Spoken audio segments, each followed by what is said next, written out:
Hello, my dudes, and welcome back to the Mikey and the Press Pass podcast. I'm Mike. Bravid. Bravid? I don't know. You got a little echo going when you said like, "Hello, my dudes." It was like a little echo. Figured I gotta match that. I got energy. a booming voice. I gotta match that energy. Got that podcaster voice. Training on it. Well, sometimes you have like that.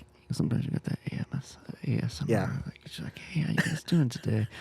I was thinking about doing like a Red Scare kind of like intro. Hey, welcome to the Blue Scare. I'm Miguel. Yeah. Hey. I'm Davina. So here's the thing: is I was watching this thing on TV the other day, and I was like, God, you're watching. Yeah, I was watching it, because I know how you are, Miguel. It's pretty good, right? Yeah. I listened to enough of Red Scare that I could like kind of mimic it a little bit. Like, I'm pretty sure that show is really good, but you just can't get past like the first 5 minutes of like all the vamping they're doing, and and then when they get to the meat of it, I'm pretty sure it's good. But You have to get over the fact that they just sound like Valley Girls, but they aren't. yeah, they're from the Bay Area. I'm guessing. I think they're from like in Berkeley or something like that, or at least Oakland. They live in New York. Oh, do they? Pretty sure. Oh, I thought they're from here. No, I think they live in New York. Yeah. And I think originally they were in LA, but maybe they're in New York now. I don't know. Yep, Yeah. shows what I know. No, Bunch of broads talking on podcasts. How dare they? Yeah. Should know their place. They're amusing. They're fucking really mean. Like, especially for women. Just like, Jesus, fuck. So what you been up to this week? I lost 5 pounds without trying. Yay. That's a thing. Uh-huh. I just like tell people that, I'm like, fuck you. Are you damaged? Especially when you tell women, they're just like, you're an asshole. Like, I didn't even try. You just gotta purge after you eat, baby. No. I stepped on the scale. I'm up like a couple pounds. I stepped on the scale earlier this weekend. It was like, I was 140. I've been 140 since I was like 25. I was like, damn, dude. I know I don't weigh this little, right? It was like a couple days later. I was like, I've been tracking it now. It's like, all right, 142, 140. Have you weighed yourself before you took a dump and see what the differential is? No. It's not that much, really. No, I wouldn't imagine. It's like not even half a pound. Yeah. Well, it's like people always say, you add 5 pounds for your clothes. It's like, no, you don't. Not unless you wear like some fucking heavy clothes. Yeah, unless you're wearing like a chain wallet with your fucking... If you're counting your boots. Like if you wear boots, your footwear is fairly Oh yeah, heavy. definitely. Yeah, Like that would be definitely 5 pounds. yeah, boots like and clothes, like especially like raw denim is heavier than regular denim. Raw denim, and then like maybe if you had like an overcoat on or something, it might. What the fuck? But like I don't know who Who weighs. does that? I don't know. But like I just weigh myself in pajamas, man. Is it like a little guy thing? Like when you're like in high school, like I weigh like 100 pounds now. Look at it. But you're wearing all your shit though, bro.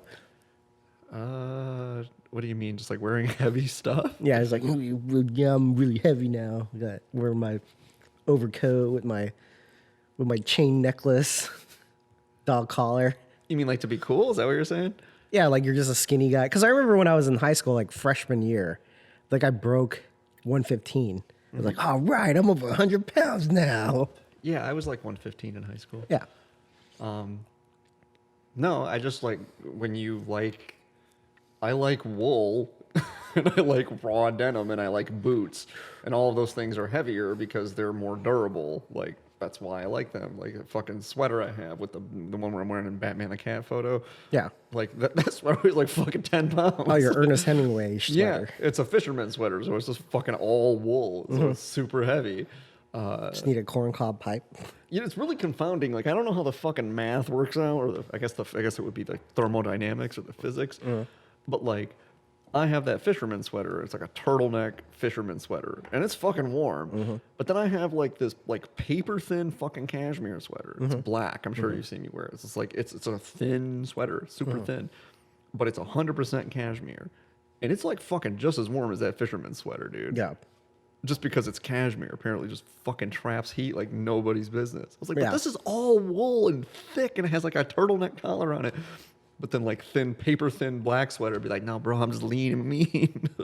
How does this work? It's like kind of more like thermals, you know, that keeps you like really warm. Yeah. But I was like, why does it keep me? I don't get it. But yeah, Yeah, just trap air seat. pockets or something. I don't know.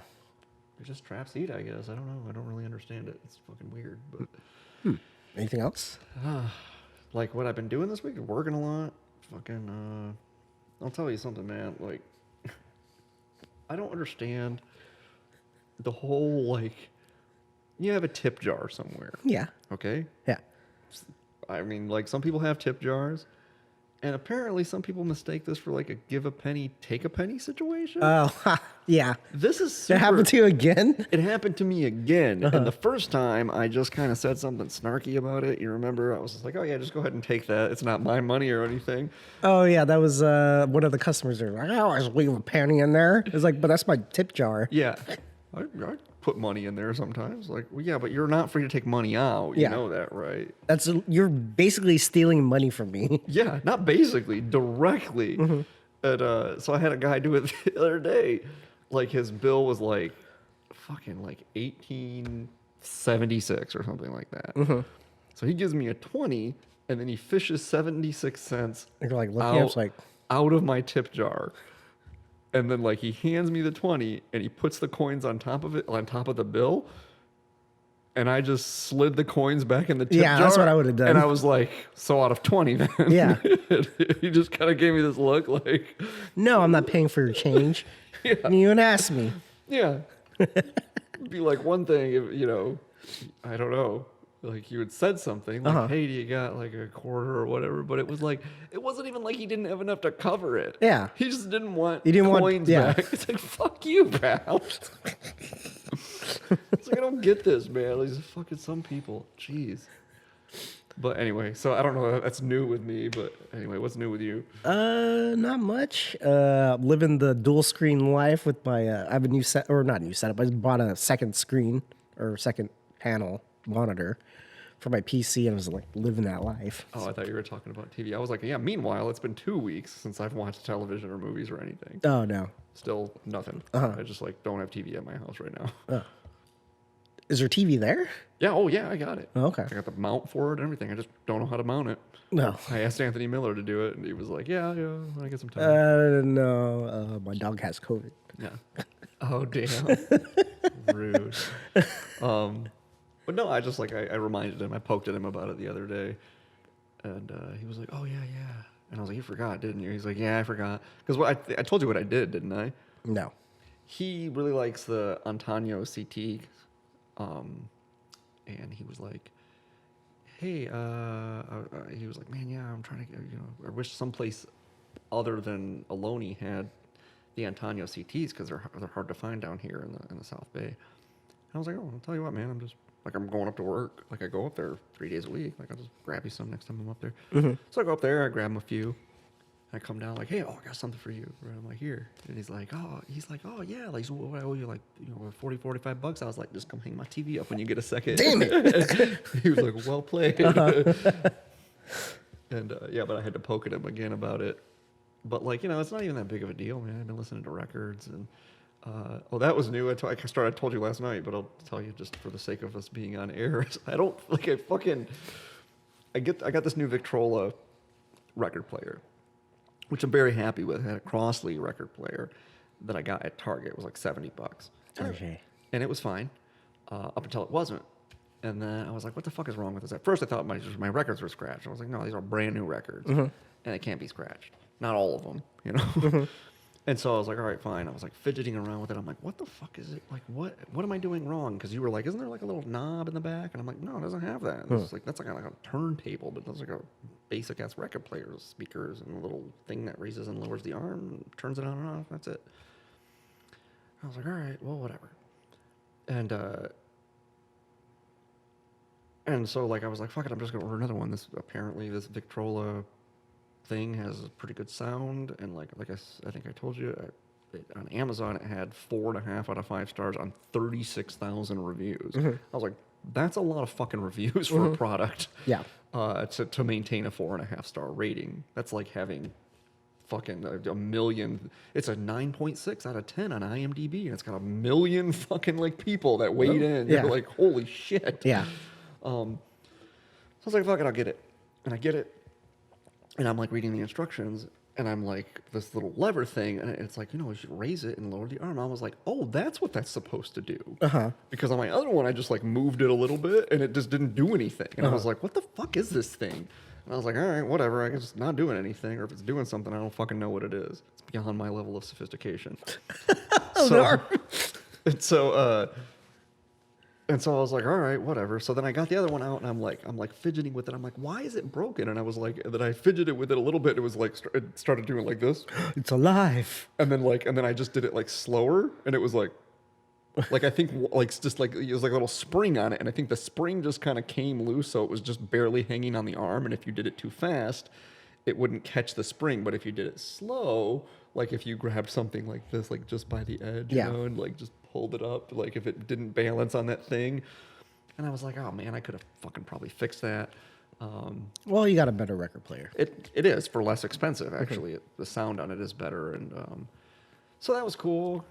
So I haven't been watching much movies or TV or anything. Did you ever get through LA Confidential? No. No. Sadly, no. That's a failure. No.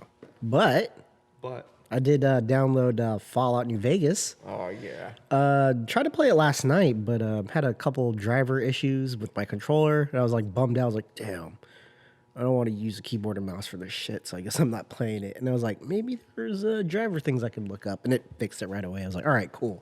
Nice. So about like an hour and a half into it. That game is addictive. Yeah. I had it on Xbox 360. And what did I do with it? Oh, I gave my fucking 360 and a bunch of games to Kyle's son. Because I guess he's like, well, I'm going to get him an Xbox One here pretty quick, but I was thinking about getting him a 360 used. And I was like, oh, I have something for this. So I was like, hey, here we go. I have all these fucking games. And 360 it works fine. I got an Xbox One now. Yeah. I was like, oh, okay. So I assume he probably played it for like a month or two, and then he got an Xbox One and hasn't touched it since. But apparently, like New Vegas is supposed to be a little bit more nuanced than Fallout 4. From what I heard, like all the decision trees are a little bit more. There's like more weight to the decisions you make.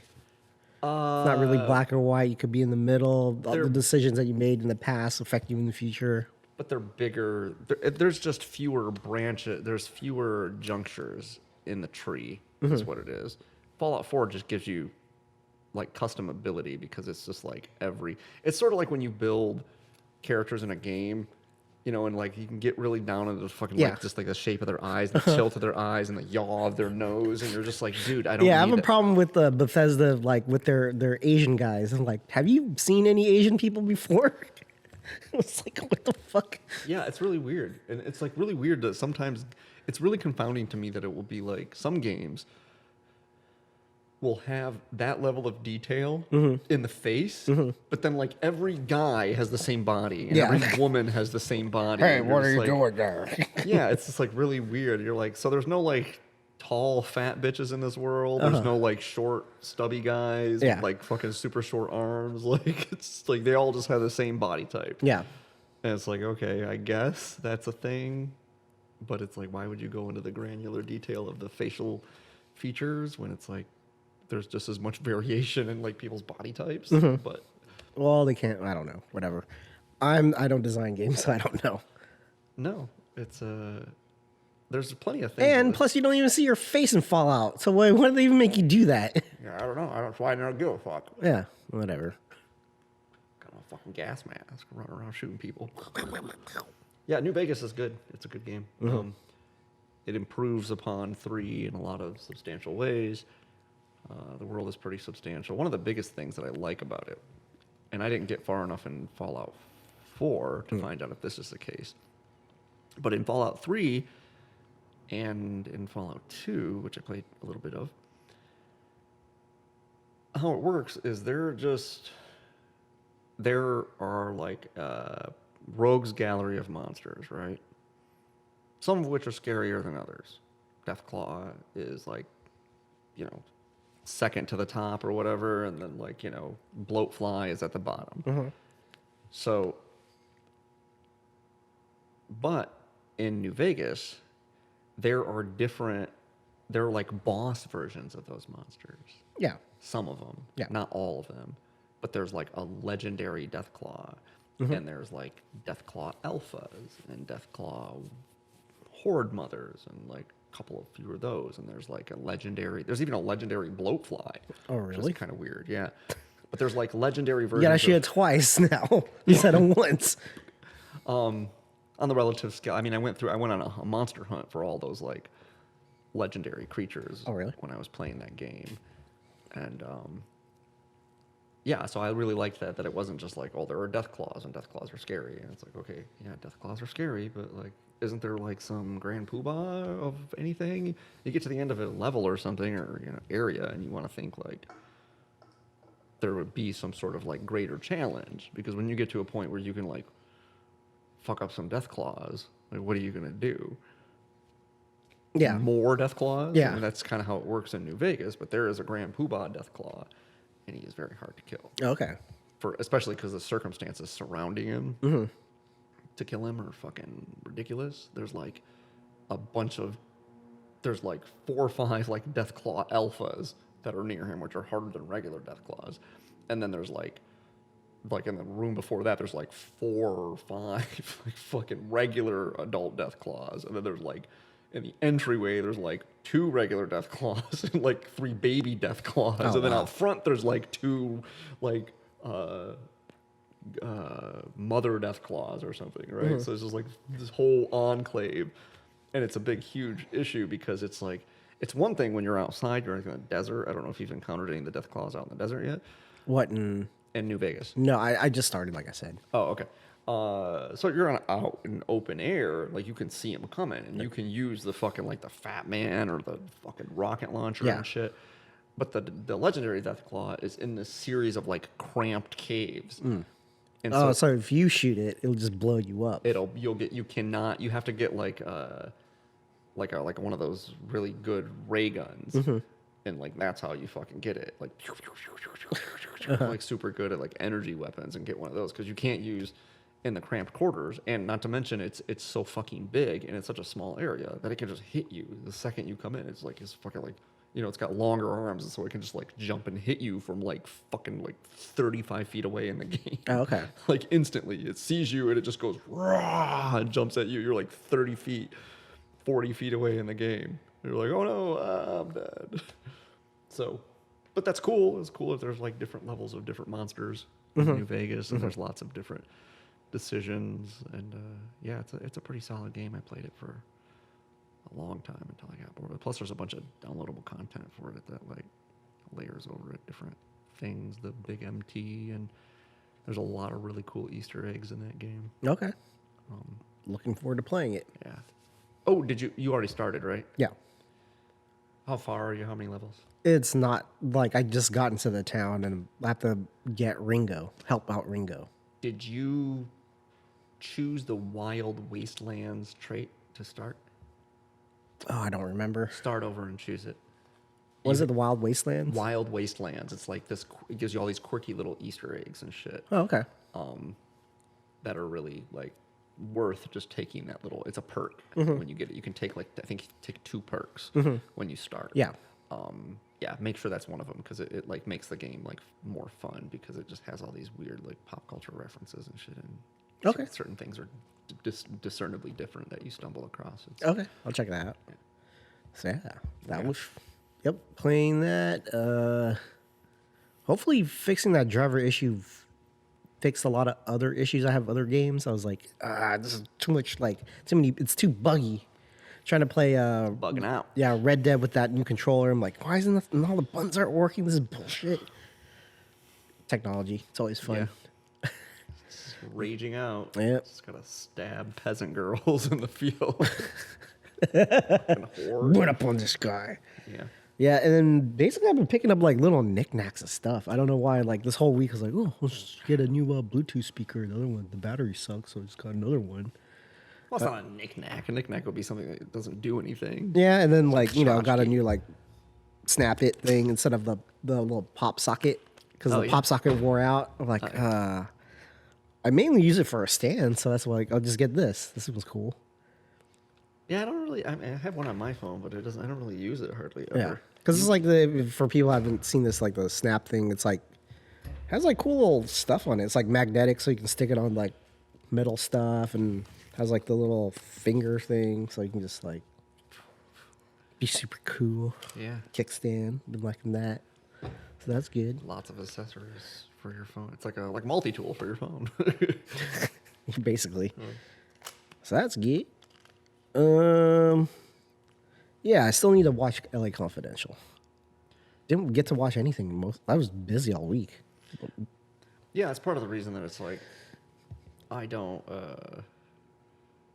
I started I finished my book last week. I think I told you that. Yeah.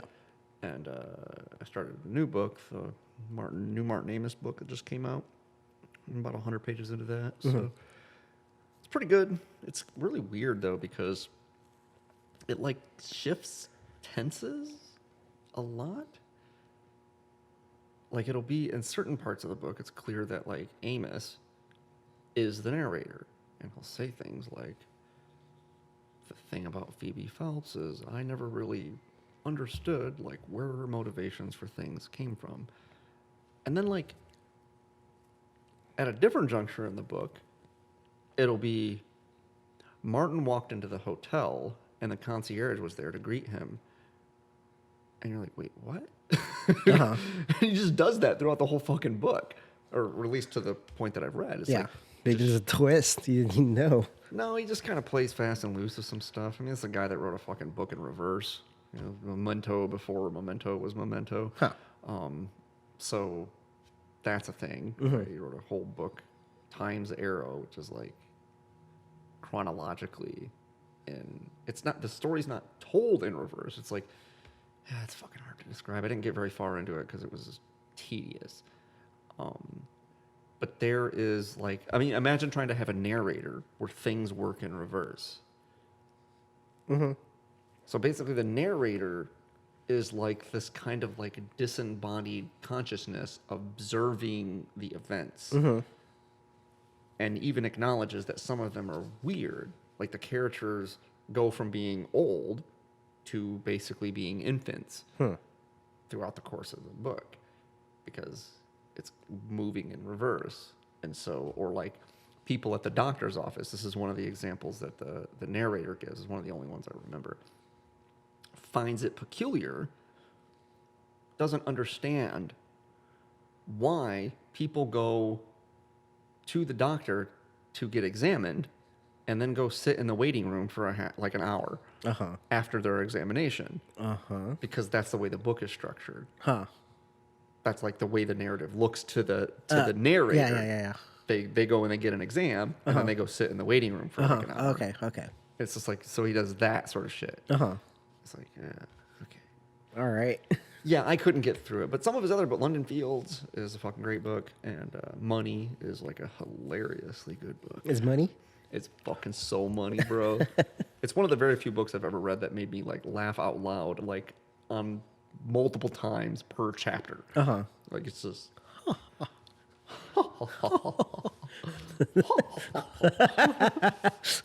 Old lady's ex-dentist.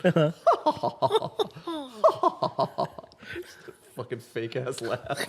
It's like, yeah, there you go. Yeah, like a person.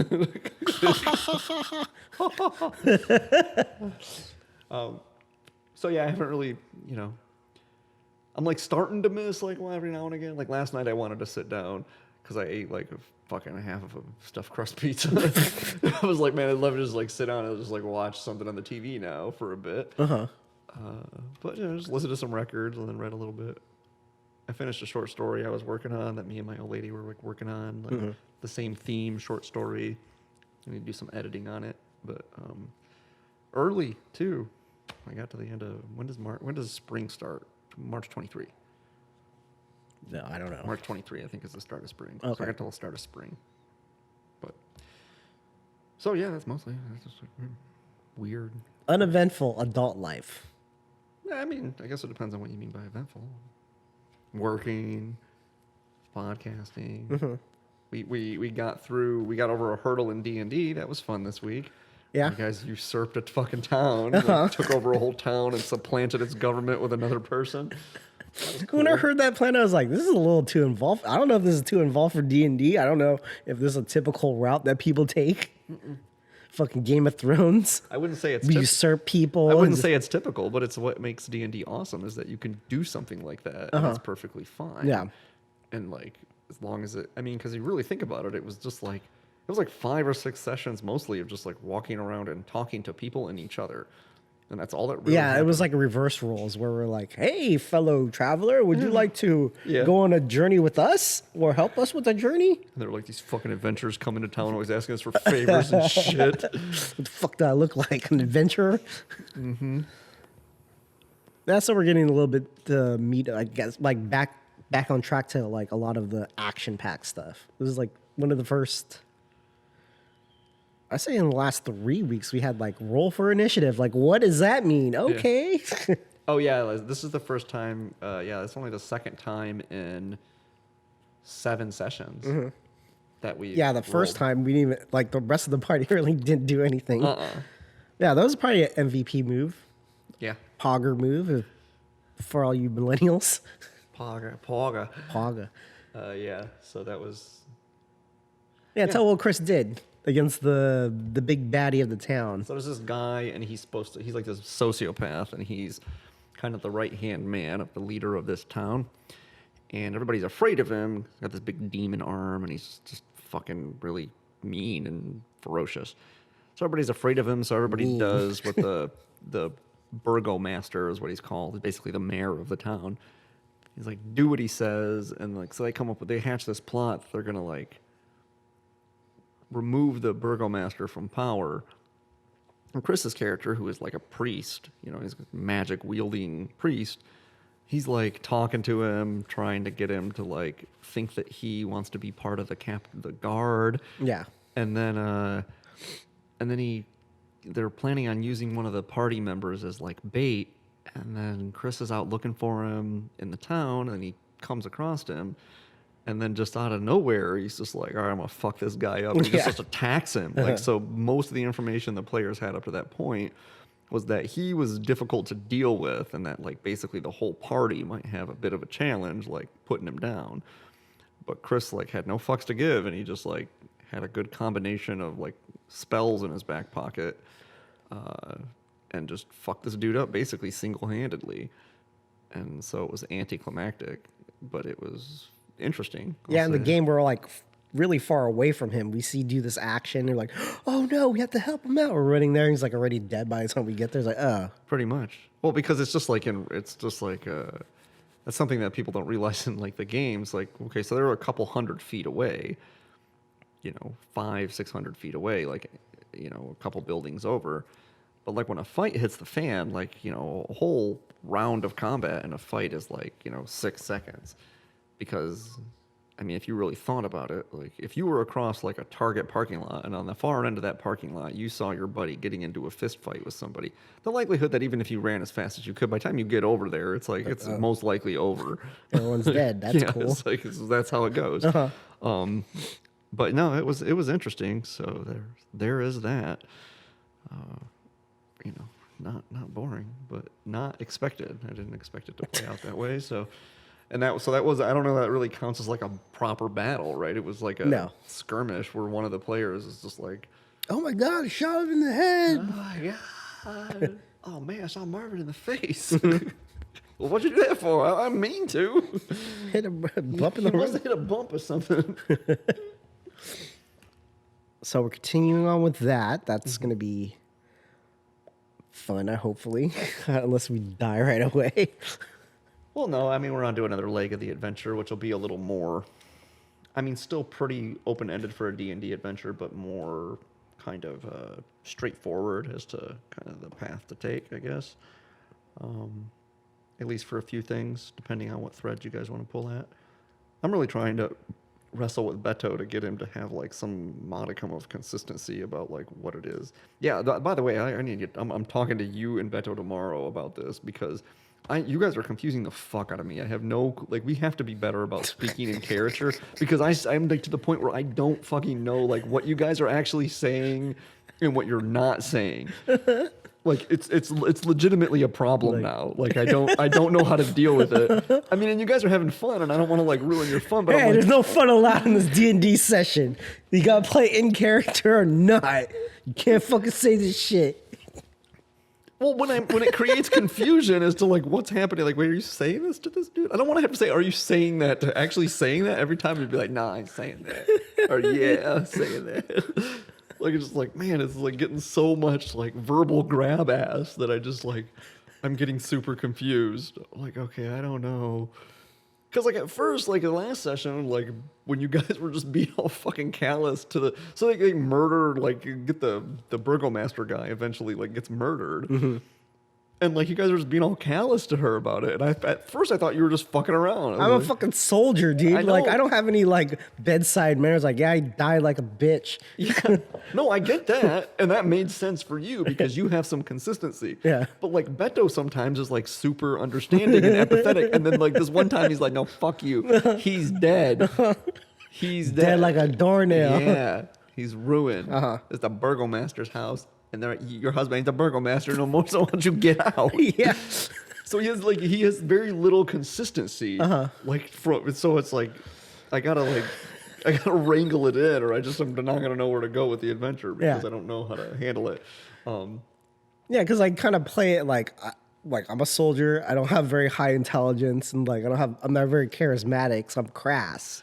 Right? No, I get that. Yeah. But then when it's coupled with like Beto doing it too, and like I know you guys because you guys are old friends, just like start riffing off each other. Yeah. And like it's not because sometimes like you'll just be. I know your characters aren't saying certain things because like I'll be talking to Chris, and him and like an NPC, and Chris will be having some dialogue, and you guys will just be talking about shit, and I'm like, I know you're not talking to me, you're just cracking jokes. I was like, you're not saying this shit, like, because you're not even there. Should be like a item that we hold when we talk in character. It's like Well, I had the idea for you to like, your hat should turn be my turned- hat backwards. Yeah. It's like a switch. Yeah. I'm serious. I'm real Yeah, there serious. should be the talking stick or something. I don't know. Some sort of thing, because I just don't, like, I don't mind the verbal grab ass. It's just, like, I don't know when to take it serious. No more fun, guys. No more fun. Be your character. If you want there to be a plot, yeah, a little bit. I don't know if I said this on the podcast, but I thought Chris is an actor.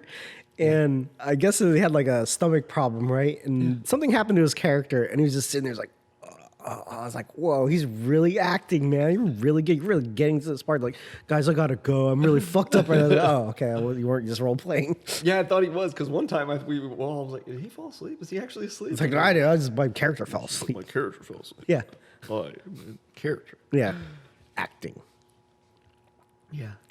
Yeah, one time it was back when we were playing in the main shop. Yeah. He was just like, I'm dying. I don't feel well. Tell my wife I love her. Tell my wife I said hello. The neutral people from Futurama, you don't remember that episode? Yeah. Your Eminency, it's a beige alert. That's another series I need to kind of go. Yeah, I just ended, or I'm into season 6 of Community. Probably go around with Futurama. Futurama's good. Yeah. My uncle's building me a hard drive with a bunch of stuff on it. Oh, an actual hard drive. Yeah. Whoa. Physical thing. Solid state? I don't know what he's doing. I hope so. But You don't want no spinning disc. yeah. I would imagine. Yeah, he was like, just make me a list of like 100 movies that you want, like, or like 20 TV shows. Futurama's on that list. Is there a very special episode of Blossom in there? I don't remember the last time I watched Blossom. We never got around to doing that. No. Just fucking doing the commentary on a very special episode. I even like cased out episodes and shit, like ones that I thought would be good. Yeah. Earmarked them, like that one, this one, or this one. It's like looking at them. It's like, yeah, right. I was even like, if I had to buy them, I was like, all right, there's like $2 or $4 an episode. Like, yeah, I can swing that. Yeah, we need to think about doing that. Yeah. Yeah. Keep thinking about it, and like, I just keep not doing it. But yeah, I don't know. I think it was mostly just the logistics of like how to make it happen in a way that like obviously isn't like some sort of copyright infringement, but is like a way where we could do it like in real time, like we want, and have the thing where the people can see it. No, that has to be like a riff tracks thing, Yeah, where it's an audio track and yeah, that's what I'm saying. yeah. But it just seems like the logistics of doing it are more, they're less straightforward. You have to have like some sort of syncing the things up or something, right? No, it's not gonna be that hard. Okay. Yeah. Have you ever listened to riff tracks? Yeah. That's the spiritual successor to MST3K. Mm-hmm. Well, that and Cinematic Titanic. It's like they split. Oh, it's two camps. Yeah. There's a Joel and Mike camp. Mm-hmm.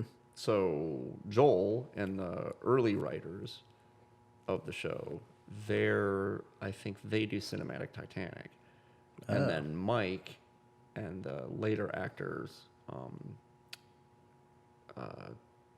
Elvis, whatever his name is, the guy that took over the voice of Crow and I think Tom Servo and like a couple of other people that used to be done by another guy, Tracy something. Anyway, I'm forgetting all their names. Just know their first names. But anyway, yeah, so like some of the characters used to be done by one person, and then there was a different host, and then those people went and did Cinematic Titanic, and then the second host and some of the other people that were writers on the show, they went and did riff tracks. Okay. So like just different things. But the same thing in a lot of ways. Riff tracks is probably a little better depending on, it just depends on which MST3K camp you fall in. Are you a Mike or Joel guy? So, or I guess there's also, what's his name now? Jonah Hill?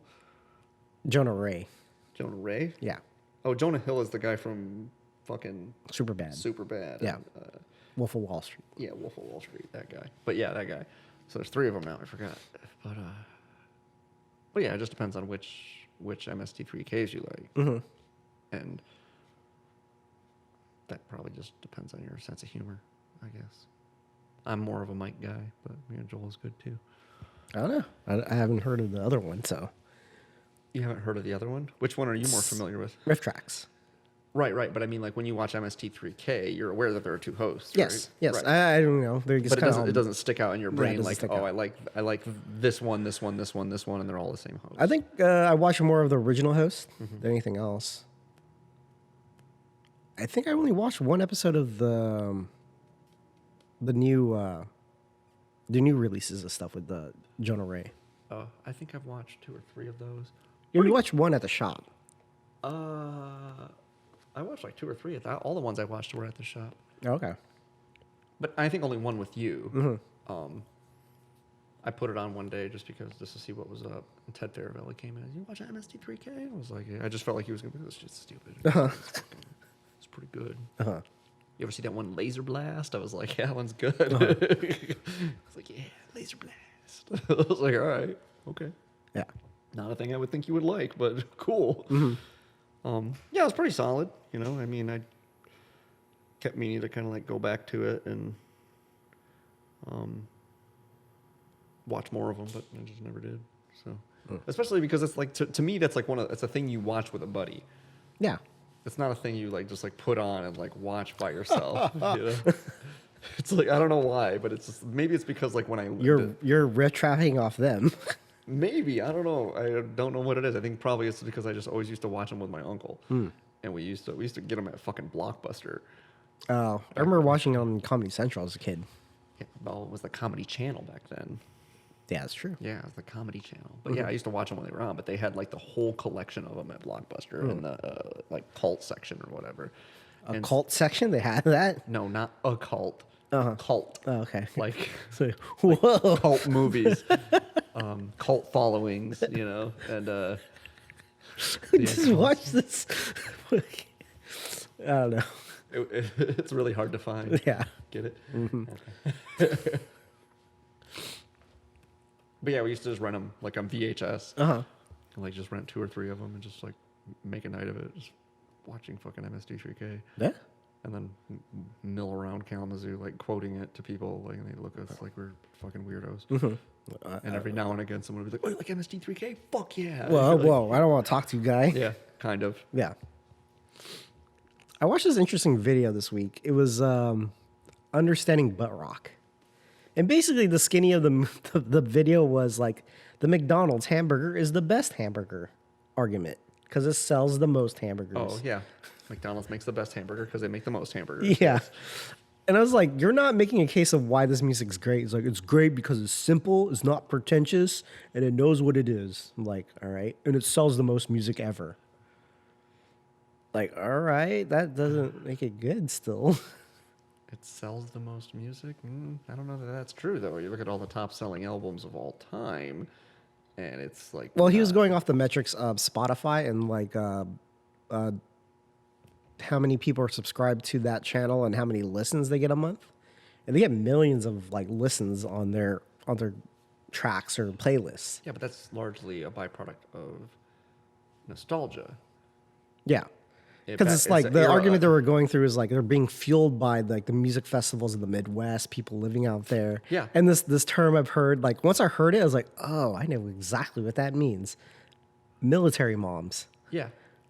They wear like American Fighter shirts with like the low cut jeans and like the skunk hair. Yeah. Yeah. And you know exactly what that is. I was like, Oh, yeah, absolutely. I Yeah. do. It's just like, yep, those are things. yeah. And it's like their Because main it's listeners. from the era of stadium rock, right? So it's like those people really have largely not moved on from, White Snake and White Lion and Great White and Yeah, butt rock is just like a newer version of that for Gen X or Gen Xers / millennials. But yeah, it just doesn't. Yeah, it's like the new hair metal. Yeah, basically. Yeah. Yeah, but yeah, that doesn't make any sense. It's just like that's just an appeal to the masses. Like a lot of people like it. It's like, well, so what? A lot of people like a lot of things. Some people say that cucumbers taste better pickled. Huh? Exactly. But yeah, I don't like it. Doesn't. This is why it's good. It's good because it's just so good. It's hella good. It's hella good, bro. It's like you're making all these. There's an episode of The Office where they're debating whether Hilary Swank is hot. Okay. And Hilary Swank is a good choice for that episode because she is like one of those kind of like, is she attractive? How do I feel about that? She's divisive. Yeah, for me, I'm like, not really. But I can see why people are attracted to her, but not for me. But again, like that, so that they split into two camps, and the office is like evenly split. And and they're talking about it, and Jim's character gets up and he's like, and this is the argument that I make to people a lot of the time. They're like, I think we keep celebrities at like an arm's length, and so we don't see them as real people, so we don't judge them as real people. And so he goes up and he's like, Kevin, I want you just to imagine that you are sitting here in the office, and Hilary Swank walks through that door. And she walks up to you and she says, Kevin Malone, I just saw your online profile. And I would love nothing more than to make out with you. You tell me, Kevin, is she hot? And he just gets up and he walks over to the other side, like on their side of the hot camp. And then he turns right back around and he just like shakes his head. And he goes and sits back in his original position. And like, what the hell? He's like, the argument is she hot? Not would you do her? Respect the game. And then anyway, later he's making all these like fancy art. Just you can't. It's a gut thing. It's like yeah, kind of sure, fair enough. But like there is pretty demonstrably true things about like music theory that you can show. Like for instance, the tonal variety of music has basically just precipitously reduced since like the 1940s. Like it's just been trending down every year to the point where we're just going to get to like just like banging on like a fucking plastic drum, and that's going to be the only like noise we have. Like no tonal variety at all. In popular music, yes. Sure, but like, so that's that's a measurable thing, and you could argue, you know, that maybe that's not good, or you could argue why it's not bad, but that would require some sort of opinion about something instead of just being like, well, that's just like your fancy pants academic argument. It's Yeah. like, well, it's an observation. It's an observation of the music world and why that is like has some weight that maybe it doesn't sound as nuanced, or just the same way that like you can hear less tonal variety the older you get. Yeah. So it's a phenomenon of like to explain why old people think that young people's music just all sounds like just it's all noise, because it is almost literally what it sounds like to them, because they just can't hear the lower frequencies of like stuff, and it just all kind of mushes together, and there's like, oh, it's noise, that's not music, It's just noise. it's not. Back in my day, it was like Bill Burr is like a bit where he's talking about back in my day, you know, you dressed you dressed like a woman, you know, and you sang about the devil, you know, that's what you did. That was music. Yeah, kind of. But anyway, so that was an annoying video that you watched. That what sent you down that rabbit hole? I don't know. It just showed up in my feed for some reason. Oh, because I was looking up other stuff, and for some reason, it's going to be in the news, but in the news section. But yeah, more music stuff showed up in my feed because of that, and that showed up. I'm like, all right, what? Like, I wanted to know the definition. I know what butt rock is. Like, I know when I hear it, I know what it is. Yeah. But like, what would a person define it that's a fan of that genre? Oh, do people that like it call it butt rock? I don't know. Not I sure. always just assume it's like hipster, right? Hipsters don't call themselves hipsters. Yeah. Like, I'm not a hipster, that guy's a hipster. Yeah. And then the guy that's more of a hipster than him is like, I'm not a hipster, that guy's a hipster. You know, it's like, Or it probably if they're a fan of that music. Well, they probably just call it rock, right? Mm-hmm. So yeah, I don't know. yeah. Like, I don't think that people that liked hair metal at the time called it hair metal when it was popular. It wasn't until It's after. metal. It was just like, they would call it hair metal. Mm-hmm. And that's just one of those things too, that it's like, it's debatable what constitutes hair metal. Like, I've heard people call Slayer hair metal. I don't know what you would define hair metal as. I just think it as a look, and then that's along with the metal sound. But like some A lot of ballads, I think, probably. yeah, you have to have a power ballad. I would think that's. But like some bands are on the fringe, right? Like Twisted Sister. No, it's not a hair metal band? Musically, they're pretty just metal. Like, they're fucking metal. But like, if you look at Dee Snider, he dresses like a woman. He looks like a woman. Looks like a bitch. He looks like a bitch. So it just, you know. But yeah, I think the power ballad is a good measure. Like, I can list bands that are absolutely hair metal. But like I said, I've heard some people be like, oh yeah, you know, like hair metal, like Slayer and like Metallica. I'm like, those are just heavy metal bands, dude. They're not hair metal bands. Hair metal's like Whitesnake, you know, and Dokken, and like, or, yeah, those are hair metal bands too, but so are these guys. And I'm like, I don't think so. I just think they're heavy metal. Like, heavy metal bands. I guess you're splitting hairs there. Well, Hey. because that, like, prior to, say, 1990, 91, all heavy metal bands had fucking long hair. Yeah. That was just a thing because headbanging was a thing. You think it was more of like if they marketed themselves to more for the for women, like they had like some sort of like sex appeal to women, then they were like, okay, that's a hair metal band. Yeah, because you certainly would say like for R&B, like Boys to Men is not a boy band. It comprised of young men that sang to women with R&B, but they're not boy band. Well, because a boy band is pop, no? Yeah, it's largely pop, but it does have elements of different genres of music, definitely. But like it has to have the like Tiger Beat sex appeal to young tweens. Sure. That's the linchpin of a boy band, right? When you were in middle school, chicks weren't really into Boys to Men? They were. Yeah. But it wasn't like you say Boys to Men, and I think 7th grade dance. Yeah. That's what I fucking think automatically. Yeah, but that's like R&B, like very in the pop like charts. Right, but you wouldn't consider them like a boy band. I mean, they're a good case because I think that they're kind of like I could see a case being made either way for a boy band. You know, I mean by that same like what about Jackson 5? Yeah, definitely could be a boy band. Yeah, they could be a boy band, but they're not necessarily. It's like hardline boy band like Backstreet Boys and NSYNC, New Kids on the Block, right? Like Yeah. those are hardline boy bands, but you can get a little more out towards the fringe. It's like, I think part of it is too is it's what we consider something like hair metal or something like a boy band largely is ladled with at least in my eyes. I won't speak for you.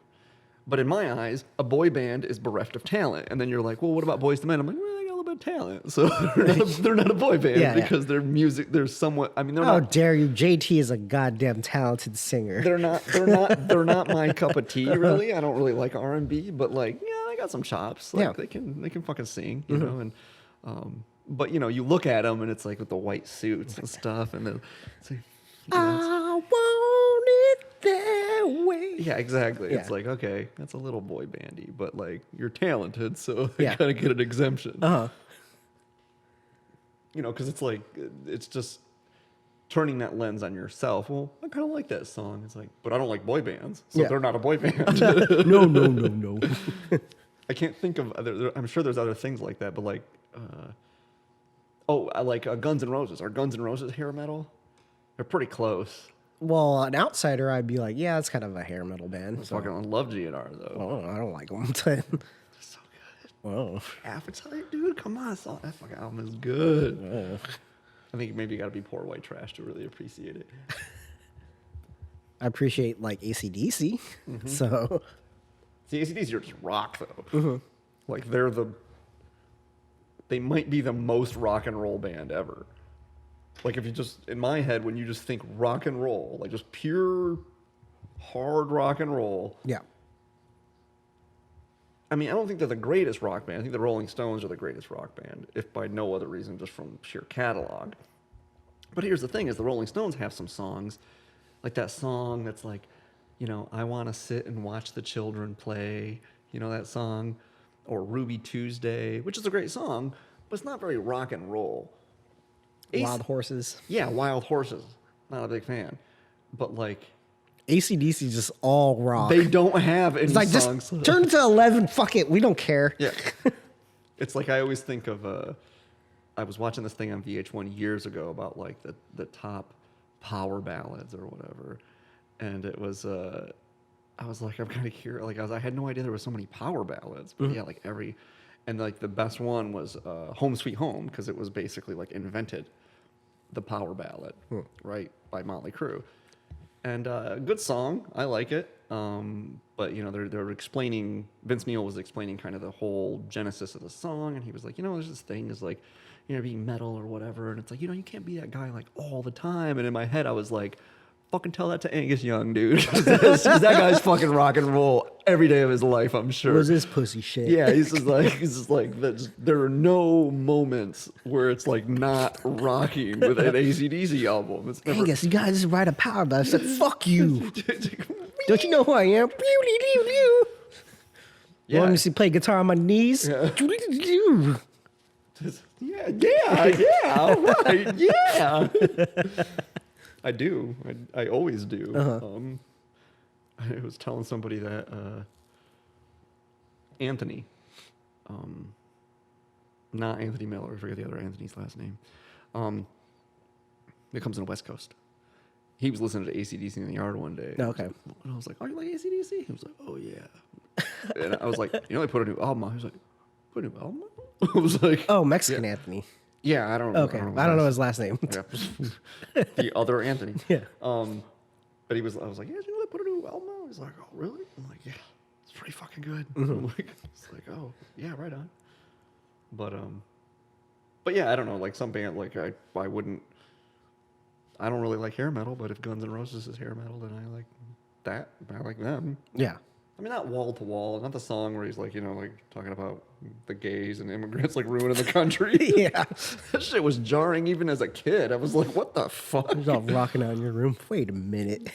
That's not Well, cool. the thing about it is like, I think I told you, it's a love song.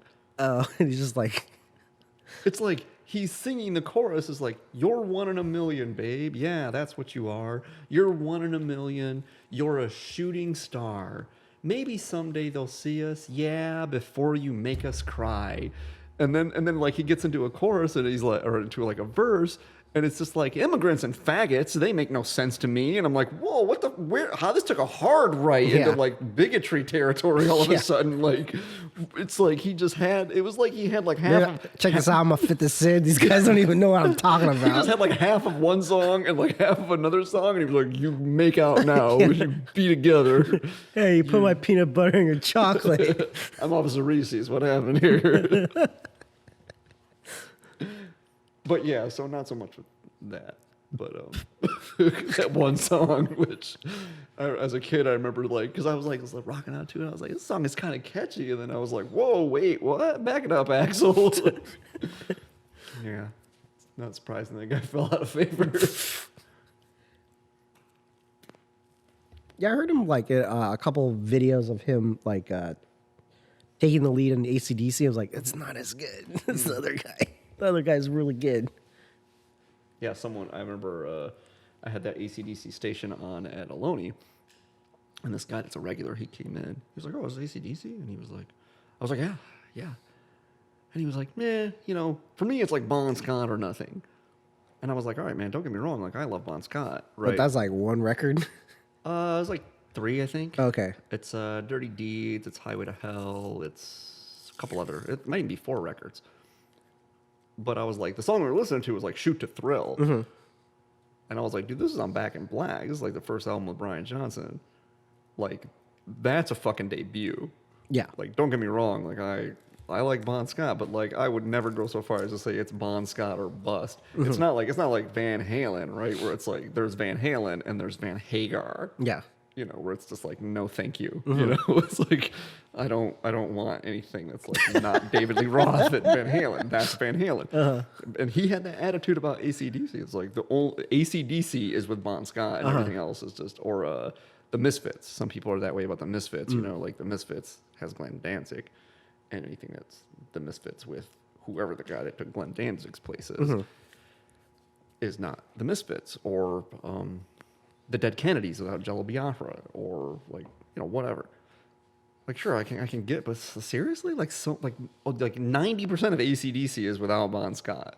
They have like 3 or 4 albums, like 2 of which are good, and pretty fucking good. Highway to Hell is a pretty damn good album, and so is Dirty Deeds.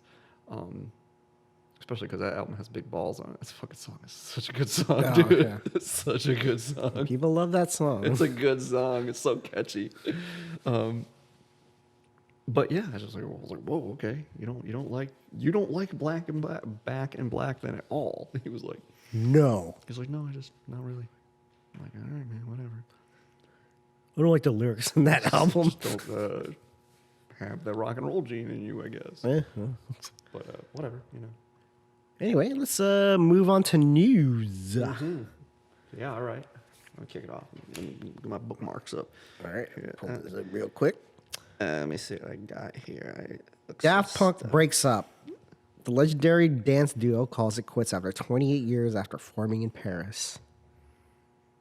That was a bummer. Even though they haven't released the record in probably like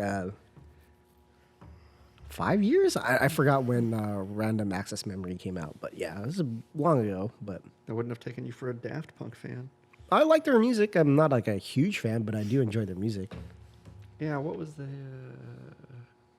Up All Night to Party? That was like their last big single, right? Yeah. Mm-hmm. Yeah, they've been going for a long time. Yeah.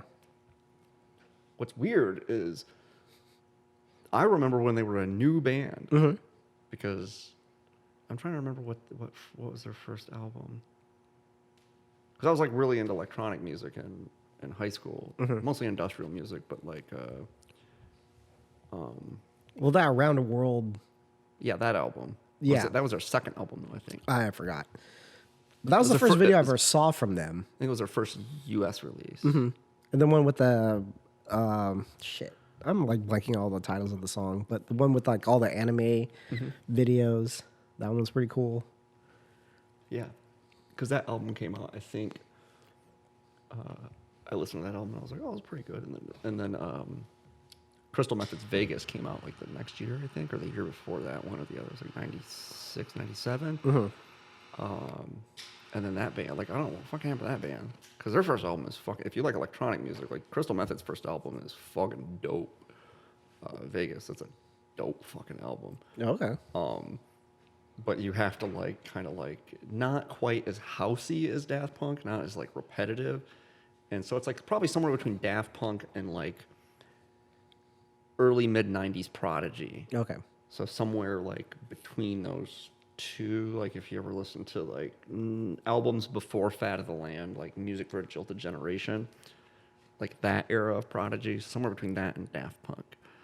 And so it's like, was pretty fucking good. And then it's like, and that's like the only album that I've ever heard from them that was like really good. Oh, okay. It's kind of like a little more like the same era of Chemical Brothers, if you ever listen to them in like the late 90s. Never listened to them. Yeah, so it's kind of in that same vein, if anyone knows who the Chemical Brothers are, which they fell out of favor a while ago, but yeah, so anyway, but yeah, so wow, they broke up, huh? So they just like, we're just tired of this shit. Yeah, I'm tired of dressing up as a robot. Fuck you guys. The plastic mask. I guess they had a short clip of them, like the breakup video, the epilogue, I guess they called it, but it was like a clip from another project that they did, and one of them blew themselves up. I was like, all right, that's a way to go. Yeah. Yeah. So, but yeah, I was listening to like their playlist. And I was like, yeah, this is a good song. Yeah, this is a good song too. I forgot this song was really good. Yeah. The CD's not skipping, right? It's just like, it really is just that same thing like 8 times in a row. Uh-huh. Yeah, it's just, I mean, they came out during a time when like, it was like the right time, right? Because high school, at least, so what, say 94 to 98, 99, that was like the rave era, right? Yeah. Like, there was so much of that. You know, like ecstasy was just getting big, and you know, everybody had like a couple of kids at their school that like wore candy necklaces, and Janko jeans, and they just like, you know, maybe they had like a plastic pacifier. Yeah. It was like, you know, you're not at a rave right now, right? No, but you know, I'm just in case. Just like, oh, raver kid, bro, like fucking glow sticks. It's like, yeah. Why don't you just go ahead and go away from me, just so I don't fucking punch your face up. Coming from the goth kid. Yeah, well, goth kids are surly, man. We're fucking assholes. Don't like other people. That's kind of our whole thing. Is you was like, okay, I'm just dressed like this to get everyone to fuck off and leave me alone. Yeah. And then like, You vampire guys, go away. what? How dare you? What? We're the same. It's just, you know, whatever per se. That's such a good, like, that South Park episode, or that's that run of those goth kids. Yeah. They're not goth, they're just vampires. So we understand what you're saying per se, but Yeah, didn't they have like the fat one and the small guy, and then the ones in between, the guys with the, yeah. like the guys with the curly hair, they wish they could like swoop their hair back. Yeah. Oh no, it was a scene, man. It was a scene. Oh no, it was the Hot Topic goths. Yeah. It's like they're not real goths. Yeah, that was like an attitude at least. Oh yeah, but I believe it. Because it was like, I remember Hot Topic was like a big thing. Like it was fairly new when we were in high school. Were you like when you're in your goth mode, it's like, oh, that's pretty cool, and you walked in, saw these fake goth people, like, I don't fucking like this shit anymore. I literally don't think that I ever went to that. Like, I had such a strong aversion to going to the mall when I was in high school. Oh really? I hated it. Oh. I mean, I'm not a fan of it now, but it's like kind of like a necessary evil sort of situation. But like, yeah, I like wouldn't go to the mall. I was just like, yeah, I'm not doing that. So I was like, yeah, I just didn't like Hot Topic. But I don't know. I mean, and the thing is people got me stuff, you know, like when you're a goth kid and stuff and people want to like buy you presents, they'll buy you shit. And I'm pretty sure I probably owned at some point something. You have that striped was, socks? No, Okay. no. You have Mostly- like feature porn star shirts. No, even when I was like in high school, I never really wore like graphics and stuff on my clothes. I think I had a 9 Inch Nails shirt, and I think that was it. And a 9 Inch And Nails some guy shirt, talked to you, and you're like, I'm never wearing this again. pretty much. Uh-huh. I had a Thrill Kill Cult shirt too. I think is what it was. It's like a band. And then I had a few shirts with graphics on. I had a Skinny Puppy shirt, which I would still fucking rock that shirt today if I had it. But yeah, this wasn't. Most of my shirts were like, okay, so you might remember this. I don't know. You used to be a cigarette smoker, didn't you? Well, for a short while, yeah. Right. So you're a Camel or a Marlboro guy? I was a marble guy. Okay. So you might not remember this. So in the mid and late 90s, so like somewhere between probably like 96, 97, 98, somewhere in there, Camel had this promotion. And they were trying to encroach. This is back in the like now it's hard to imagine that like the Camel and Marlboro was just like, you know, whatever. Like it's just different things. But like it used to be like a Pepsi and Coke. Like it was Marlboro. Yeah. And then Camel was like the up and comer trying to like. And so as part of this promo product, what they would do is you buy like 3 packs of Camels, and it came with a free Camel T-shirt. Okay. And the Camel T-shirt, remember they used to have Camel Cash. Yeah. It's like Camel Cash and shit. It was around that era because Marlboro had miles. Yeah. Marlboro miles. Yeah. And you could like mail it in and get Yeah, shit. yeah. And so Camel had Camel Cash. But if you bought like 3 packs of like a certain, just any 3 packs of Camel, it came in the 3-pack, it came with a T-shirt. And the T-shirt looked like it was a camel, but it was made to look like an @ symbol. Okay. It was like a camel. Like Oh, yes, and it was yes. a white @ symbol. Yeah, yeah. Right. So like everybody that I knew was poor, and they all smoked Camels, and so there was just like A slew of a them? slew of these fucking T-shirts. So I had like 15 of these T-shirts, and I just turned them inside out, and they were just black T-shirts, and that's like what I wore. That and like black like Levi's.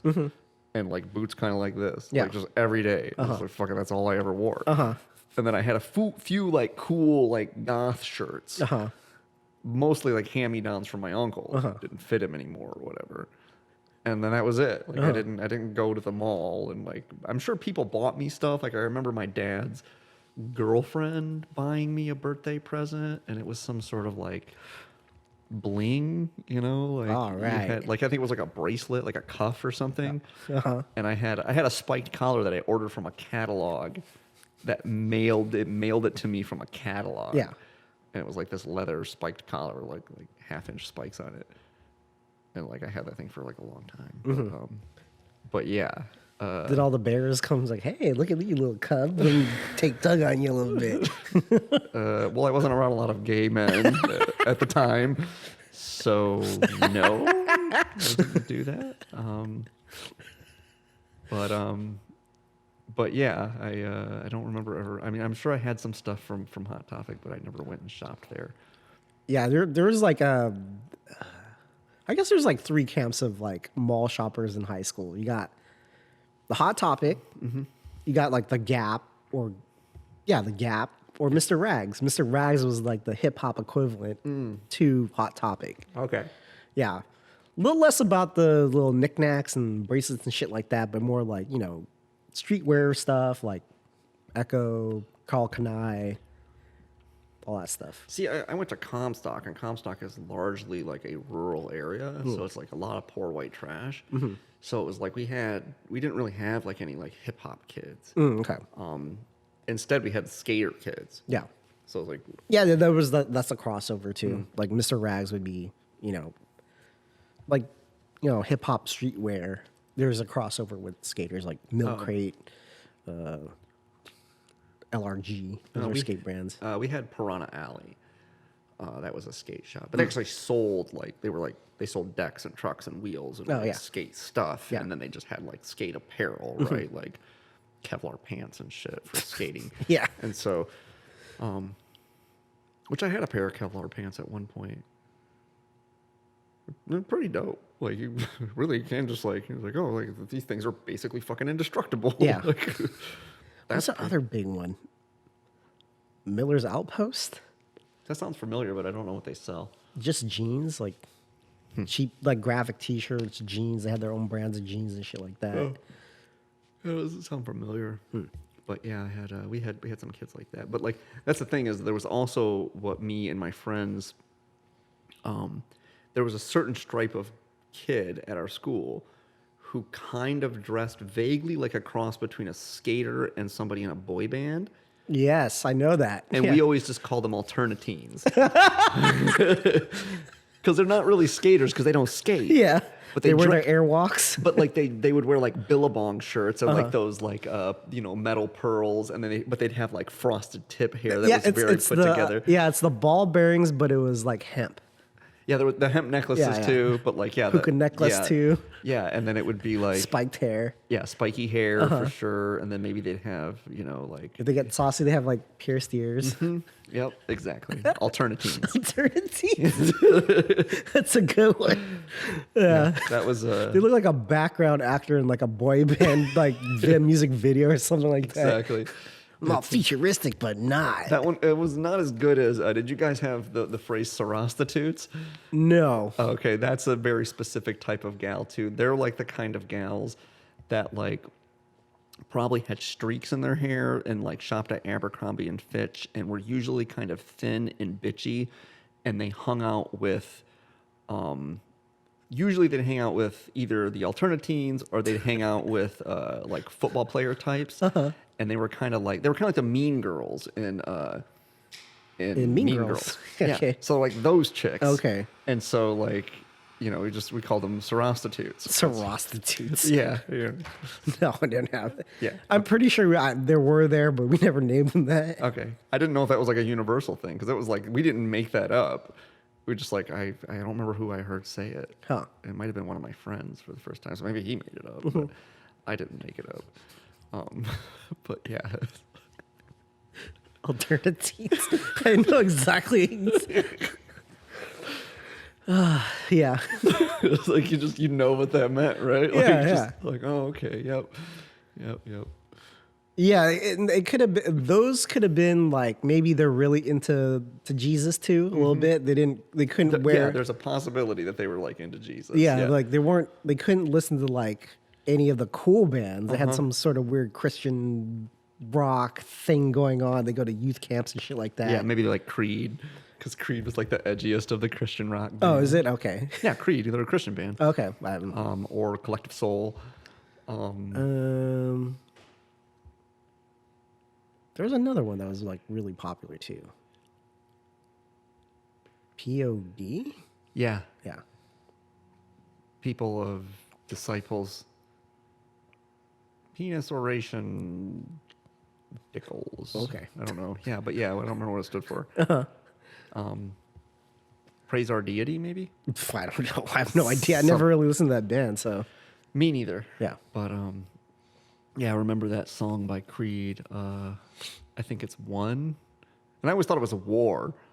Oh. He's like, all there is one, right? And I always thought it sounds like he's saying war because he has like, all there is war. It's like, what? And they played it like every 35 seconds on the radio for like a year. And I just wanted to murder whoever like wrote that song. Like I just fucking hated it so much. My buddy Marty used to like it. And he used to like, we'd drive around in his truck and he'd listen to it like fucking 20 times in a row. And I'm like, dude, why do you like This is this jam. I was like, dude, why do you like this? Oh, it's good. It's good. It's Christian rock, right? It's definitionally not cool. Like, it just can't be. It's like, you just can't be cool. Like, it's just like, it's like the WNBA of rock and roll. It has good fundamentals. Yeah. Nothing really happens, but the fundamentals are really good. It's just because, like, it's just not rock and roll. You're just like super Christian. You're just not rock and roll by definition. You can't be. It's a square, but they're the closest thing that ever came to like being hip, because the guy was kind of like good looking and kind of like a hobo chic kind of way. Not in the like, he didn't look like Lance Bass or whatever the guys from Christian rock bands usually look like. I want to say there's some hardcore band that's like my buddy Chris was into. That's like they're actually a Christian band. It's not Dead Poetic. But it's some band like that he really likes, and it's like a Christian hardcore band. I'm like, that's really weird that you like Christian hardcore. I'm like, fucking good music, bro. I'm like, all right, well, All right. take your word for it. And it does sound more rockin' than like Christian rock. Have you ever actually heard like real Christian rock? It just doesn't sound like rock. I don't know. I don't know. It's the decaffeinated coffee of rock and roll. Oh, okay. It's like, yeah, it kind of vaguely tastes like coffee, but you can just tell there's something missing. Like something about taking the caffeine out of it just makes it taste icky. Ah. You guys ever notice this stuff tastes like dirt? Moving on, what do you got? February 24th. I think this is an article from England or Britain, whatever. UK. One of the UKs. So One of the UKs. I am going to substitute the proper American word, Whoa. which is it's International I Hate Coriander Day. But it's really cilantro. Yes. Why some people think cilantro and others think it tastes like soap, according to science. Okay. So while Marmite is known for its slogan, you either love it or hate it, there seems to be just one other ingredient that divides foodies just as much, if not more. And that, my friends, is cilantro. Mm-hmm. While some enjoy adding the herb as many meals as possible, others disguise it as the stuff it believes it ruins a dish in it, making it taste soapy and inedible. The writer is firmly in that latter category. But apparently there's a scientific reason to dislike coriander, or cilantro as it's known. Which I don't fucking get. Coriander and cilantro are different things. They are different things. Not to the people outside of the U.S. or Americas. Like cilantro or coriander seeds make coriander plants. That's dumb. Huh? That's a weird thing to say. If you, to me, it's like saying This apple seed makes a banana. no, it's like saying a sunflower and a sunflower seed are the same thing. You eat both of them, yes, Well, you eat the sunflower seeds. You don't eat the sunflower. but because you wouldn't eat the sunflower. So saying they're the same thing is weird. Coriander is an edible thing that people use as a spice, and cilantro is an herb That people, no one should eat. Okay, whatever. But it's an herb. Well, let me ask you this: do you also hate coriander? It doesn't taste like anything like, but I barely use coriander too. So I'm Yeah. like, eh. It's a genetic thing backed by a 2012 statistical geneticist. Nicholas Erickson and his team discovered there is a genetic component to cilantro taste perception to suggest that cilantro dislike may stem from a genetic variance in the olfactory receptors. Published at Cornell University. It's called the OR6A2 cluster that can contribute to the detection of a soapy smell from cilantro. My old lady has this too. So it's basically 23andMe says that they did a study to kind of suss out the genetic trait, asking around 50,000 of their customers whether they liked or disliked the taste of cilantro. The company then compared the DNA of those who liked and disliked and agreed to genetic variation they believe to be associated with those considered as soapy tasting. Apparently, it's more common. The Telegraph says about 10% of the population are affected with the gene, and it's more likely to come from common in women and those of European descent. So you don't feel either of those, but whatever. I can't imagine if you're Hispanic and you fucking hate cilantro. You're like, just like, outcast, get out of here. Yeah, I'm neither here nor there on it. I don't really have any strong opinions on cilantro, but I don't know. I've often wondered if that's the way I am with. There's something having to do with green peppers, because what people describe green peppers Tastes like dirt water. Yeah, it's just like to me it has like a sharp like like kind of almost like chlorine taste to it. I don't get that. It just tastes dirty. Yeah. Like other bell peppers taste fine, like red bell pepper, yellow bell peppers. They're fine. I can eat them. Yeah, I'm not a big fan of like mild peppers in general, but they don't bother me like green peppers do. And some people just are like, oh, they're so crisp and refreshing and like clean tasting. I eat it like an apple every day. Yeah, it's like what? That is not what I'm tasting. Uh-huh. Or same thing with mushrooms too. Mushrooms taste like dirt to me. Oh, really? It's like dirt. Like they're just nasty fucking. So good. I don't like them. Get them shrooms, bro. It tastes like what it is, which is mildew. It's not tasty. That's what it tastes like to me. It tastes like you're like, it's like this good earthy taste, and I'm like, it just tastes like I like a shower corner. Got some umami. Yeah, it's shower corner like mildew, salt lick, fucking disgusting. Anyway. TikTokers pushing conspiracy theory that snow in Texas is fake. Yeah, you told me this. That is Full cap TikTokers are spreading conspiracy theories, claiming that historic snowfall in Texas was actually planted by the government. The unprecedented weather event in the typical balmy state has prompted widespread utility outage, leaving more than 20,000 without power as of Sunday. Okay, and it goes on. And there's a whole bunch of videos where people break up snow, compact it in the ball, get like a lighter or match. Look, it's not melting. Look, it's not melting. It should be melting right now. And then the soot that's coming off the match or the lighter, it's like, oh, it's turning black. See, look at it. It's like, are you guys that dumb? You don't know how matches work or the physics around why it's not melting? thermodynamics. Yeah, it's like, you fucking idiots. That's it. That's all they're hanging their hat on in this. Yeah. And they're like, oh, if you put it in the microwave, it doesn't melt. Oh, it's melting. Well, last time I did it, it was melting. And sparks start shooting out of it. Yeah. Well, it could be like dirt. There's like metal in the dirt. Turned into Jeff Bezos' face and told me I'm going to hell. Some people are just so fucking stupid, dude. Yeah. You know, it's I was reading about this in that book, Inside Story, where it's talking about some phenomenon are like inexplicable to you. And I immediately thought of NASCAR. NASCAR, the most popular sport in the country. Country music, the most popular music in the country. But they call it the Barry Manilow effect. And they're like... Well, what's with Barry Manilow? I'm not familiar with this. Do you know who Barry Manilow is? Yes. Okay. Do you like Barry Manilow? No. Yeah. And people seem confounded that Barry Manilow is so popular. Oh, it's like the Nickelback thing. So Nickelback is probably a better example for us. So here's the thing that they say is they assume, okay, you assume that everybody you know does not like Nickelback.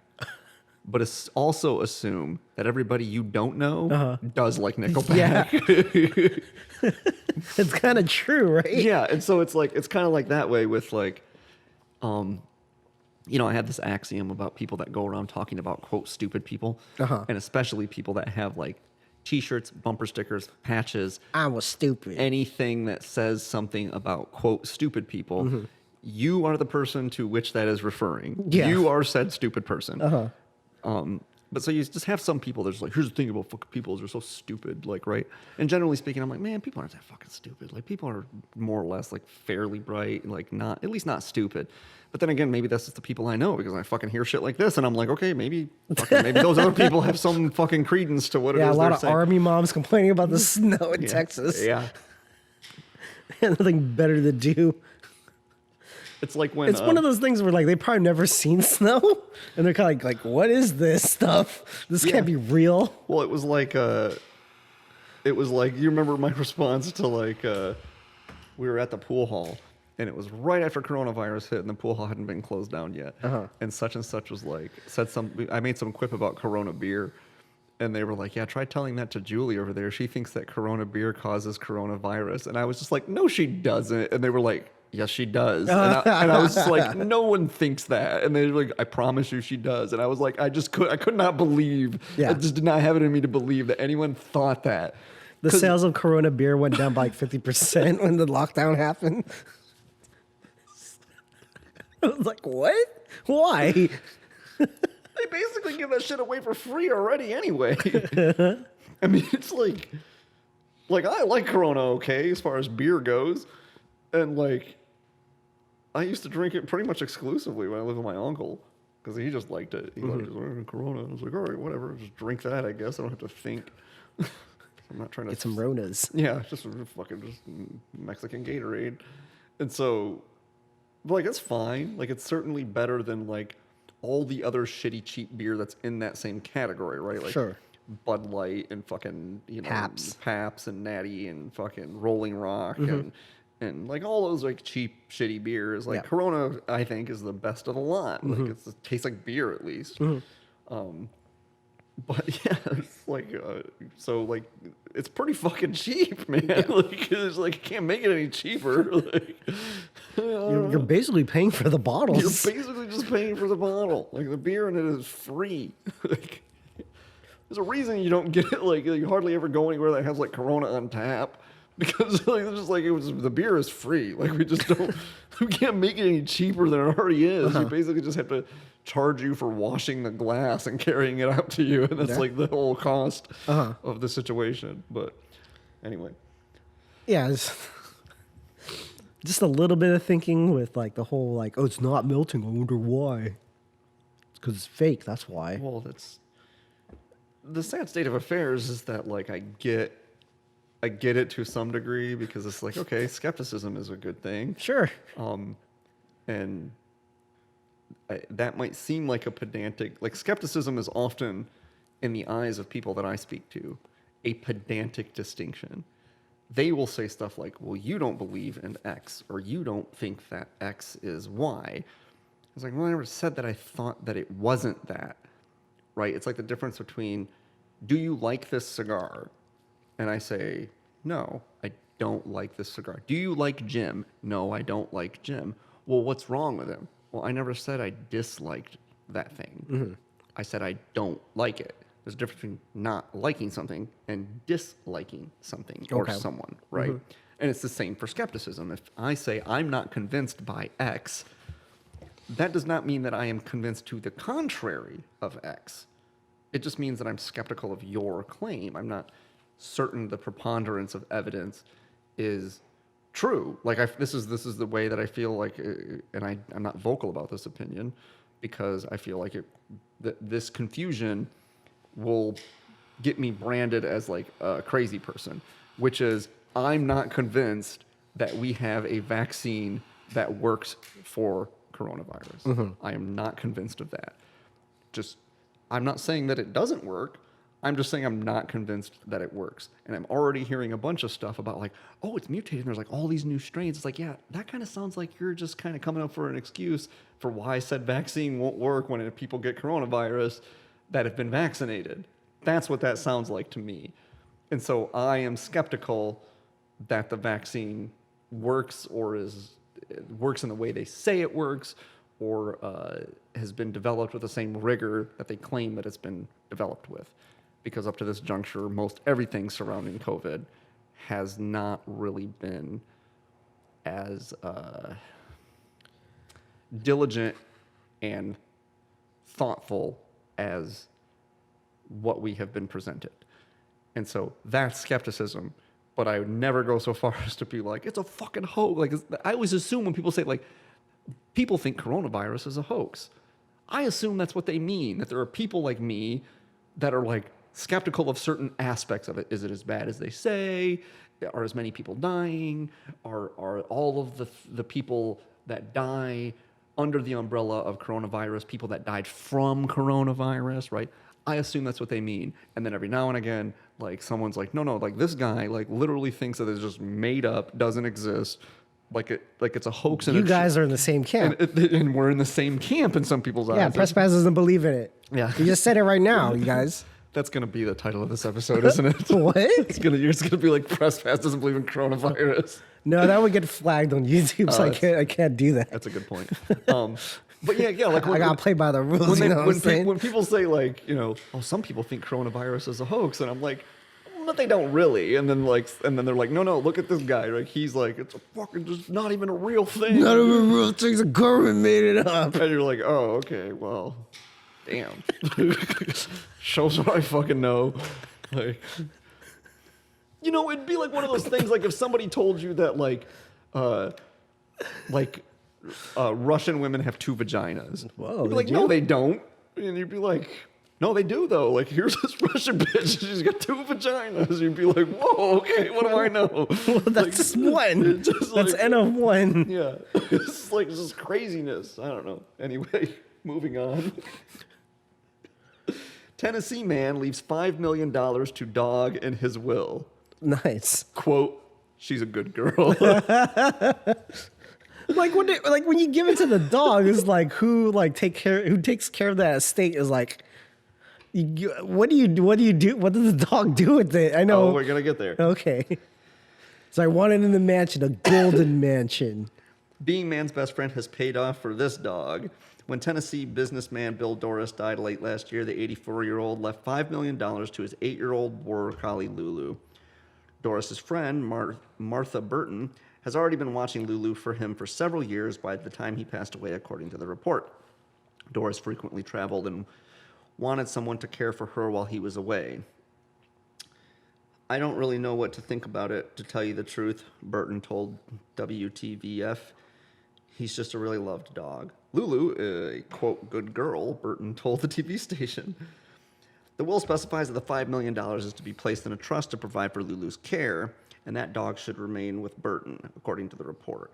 Burton is to be reimbursed for normal monthly expenses as approved by a conservator managing the trust. Oh. But just because Lulu the dog is now a millionaire, that doesn't mean Burton will be buying lavish gifts or any other expensive treats, as likely won't be possible to spend all of the money caring for the dog. Well, I'd like to try, Burton joked, WTV reported. It's actually more common than many people may expect for pet owners to leave money for their furry friends after dying. Hotelier and noted tax fraudster Leanna Hemsley left $12 million for her dogs after she died in 2007. Businesswoman Muriel Siebert left $100,000 to her chihuahua named Monster Girl, and actress Lauren Bacall left $10,000 to care for her dog. Thought that was weird. Yeah, why so much though? Like, what happens after that dog dies? What do you do with that money? I don't know. Yeah, like it just sit in the trust, or what do you do with it? Yeah, what do you do with it? That's some miserly shit too, man. Like you don't want to give you could leave $1 million and your dog would be cared for in utter opulence for the rest of its life, and you could give that other $4 million to the lady that's taking care of the dog, or a fucking shelter for dogs, or something if you care about animals, right? Yeah. But it's just like you're not fucking getting it yet. Maybe it was like a way to avoid the money getting getting taxed, or something. Maybe it's like a big fuck you to the government. Yeah, I don't know. Maybe could be. That's funny though. Yeah, but anyway, not getting this money, government. Yeah, well, I'm sympathetic to that. So. Not that the government wants so much of my money, but, just fuck them in general. Tax me twice when I'm dead? What the fuck? All right. You got another one? No. All right. So this week in woke news illustrates why woke stuff is stupid. It's the best. Paris mayor mocks $110,000 gender parity fine for promoting too many women. Absurd, she said. It's absurd. So rather than just read the story, I'm just going to give you the long and short of it. Fake news. Which is, this is what happens when shit fucking backfires. So what happened is in Paris, they promoted 60% women to high management positions last year. So the government was like, hey, you can't do that. So we're going to fine you the equivalent of $110,000. And they're off on the mayor of Paris is off on this big diatribe about how this bullshit's unfair and yada, yada, yada. But the whole reason that they fined them was because they passed a law that says you can't promote more than a certain 52% people of one gender, which is very clearly designed to help women. But you can't swing it the other way. You can't enshrine discrimination in the law. You can't say it's okay to promote women at a greater rate than men, but not men than women, right? So you just have to say you can't do it based on someone's gender, right? This is the crux of college admissions, right? You can say you can't discriminate on the basis of race. Right? But then you have certain race Asians outperforming people academically. And then suddenly you're like, well, we didn't want those minorities. We wanted these other minorities, right? We want them to succeed. And then so you kind of go okay, so we're going to give them preferential treatment. And then, Hey. and then the Asian people just point to the law and they go, oh, no, you can't discriminate against me based on my race. Yeah. We've already been over this shit, Mm-hmm. right? You're saying I'm Asian, held to different standard, not cool. Mm-hmm. We're going to court. Yeah. And I would suspect, like, I fucking hope that comes up in the Supreme Court sometime soon. Because yeah, you can't just like, you can, it's okay to have laws as well-meaning laws that go, all right, well, we don't want like this to be this or that to be that or whatever. But it's like they're just doing she's livid, right? Because she's getting fined. But like, We're doing a good thing. you're getting fined because you wanted to do a good thing a while ago and you enshrined that shit into law. And now it's like coming back to fucking roost and like, hey, you can't do that. Remember when that whole thing when we said like not more than 52% of like promotions go to people of one gender? And in your head, you were like, yeah, you can't have like more than 51% of the promotions going to men because that's bullshit. Like, sign that shit into law. And then actually they're like, no, that's not what we said. We said to one gender, not to men. So can't go the other way either. What? And they're like, well, it's going the other way. We're promoting 60% women, which is good for them, I guess. If they're doing a good job, then they probably deserve the promotions. And you deserve the fucking fine for like allowing that shit to be on the books. So I thought that was funny, and fuck Paris. Fuck France in general. A bunch of Frenchies. I mean, I don't know. The article doesn't get into, not surprisingly, that was likely the intent of that law. It just says that you can't do that, right? You can't give promotions to one. And that's the problem with, like, just saying, like, okay, promotion can't go to, like, this person. We can't promote you this year, even though you're doing a bang-up job, because that'll just put us over this quota of, like, people that we're supposed to promote. And you have the wrong genitals to be promoted this year. I'm sorry. And like, so maybe wait next year, and maybe your genitals will be different, or change your genitals, and then you can get promoted or whatever. Like, how does that come into play for something like how you identify? Like, if you were up for a fucking promotion, let's say it was a big promotion, and you were getting like a 30% pay increase. You're trying to tell me you wouldn't just be like, oh no, I'm a woman. I identify as a woman. Like that. I identify as one. Oh, are you like having gender reassignment surgery? How dare you? I don't need to do that to be a woman. I just need to tell you that I'm a woman. That's personal business. Exactly. It's none of your business. Fuck off. Leave me alone. I'm telling you what it is. Yeah. I'm just telling you. I'm telling you because it doesn't have anything to do with my genitals, apparently, which, why the fuck would it? Like, why would anyone care? Like, your genitals, like, you're better at this. You're better at a fucking mindless desk job in government because of your genitals. Yeah, okay. All right. Sure. Now we're not talking about like a construction project where some heavy lifting or bricklaying or some shit where strength might come into play. Like, yeah. Anyway, I got it. All right. Moving on. Do you have Moving another story? That's it? Okay. I had 3. All right. Dun, dun, dun, dun. All right. There we go. Hey, snack we got time. snack attack time. The snack attack is back, Jack. Yeah. This week in Tier Maker, we're doing snacks today. All right. All right. Let me do this little guy right there. Okay. All right. I got the S through F. Oh, I got F tier now. For fuck this. Yeah. All right. So, let's make it easy. Let's go F tier. What is the worst of the worst out of the bunch? Here's an idea. Why don't we just go, because I can't see and read them all that well, Yeah. and you can see them. So Yeah. why don't we just start in the upper left and then go right across each row. You read out what it is, and I'll tell you, and we'll debate what tier it goes in. All right. So I can't see that. It looks like Bounty paper towels, which I don't know. I think that's Pirate's Booty, the popcorn snack, the cheesy one. Not a fan. No. No. I like popcorn all right. Don't like the cheesy kind of, the funky kind of smelling stuff. I like cheesy popcorn, but I think Pirate's Booty's got like other shit in it too, like caramel and stuff in it, don't it? Oh, I don't know. I just know this just smells real bad. Not a fan. I'm going to go with F. I'll leave that to you because I don't think I've really Nope. had it. Pretzel M&Ms. I put those in B tier. Whoa, Pretzel B M&Ms. tier? Yeah. I like them a lot. I have to go A. It's going to slide in that like A to B. A to B. All right. Go whatever. Doesn't matter. I mean, I think you're just gonna quickly see that there's gonna be a decent amount of stuff in A tier. Yeah. Okay. So, I like a lot. all right. Out of most of the peanut or the M&M products, I do that enjoy that the most. Cliff Bars. Oh, Cliff Bars are not a snack at all. It depends on what type of Cliff Bar. Yeah, I like the chocolate chip. Yeah, like caramel macchiato ones are okay, but Yeah. generally speaking, I think D or E tier. Yeah. I'd say probably E tier. I don't. That's really, like an energy bar. Yeah, I don't It's really like, think of them as like snacks. Yeah. You eat them when you're like just don't want to be hungry and you don't want something that tastes like cardboard. peanut M&Ms. Peanut M&Ms are B tier. B tier. Yeah. Huh. You think they're as good as the pretzel M&Ms? I don't. They're not as good as the pretzel M&Ms. Yeah. Okay. Wenches.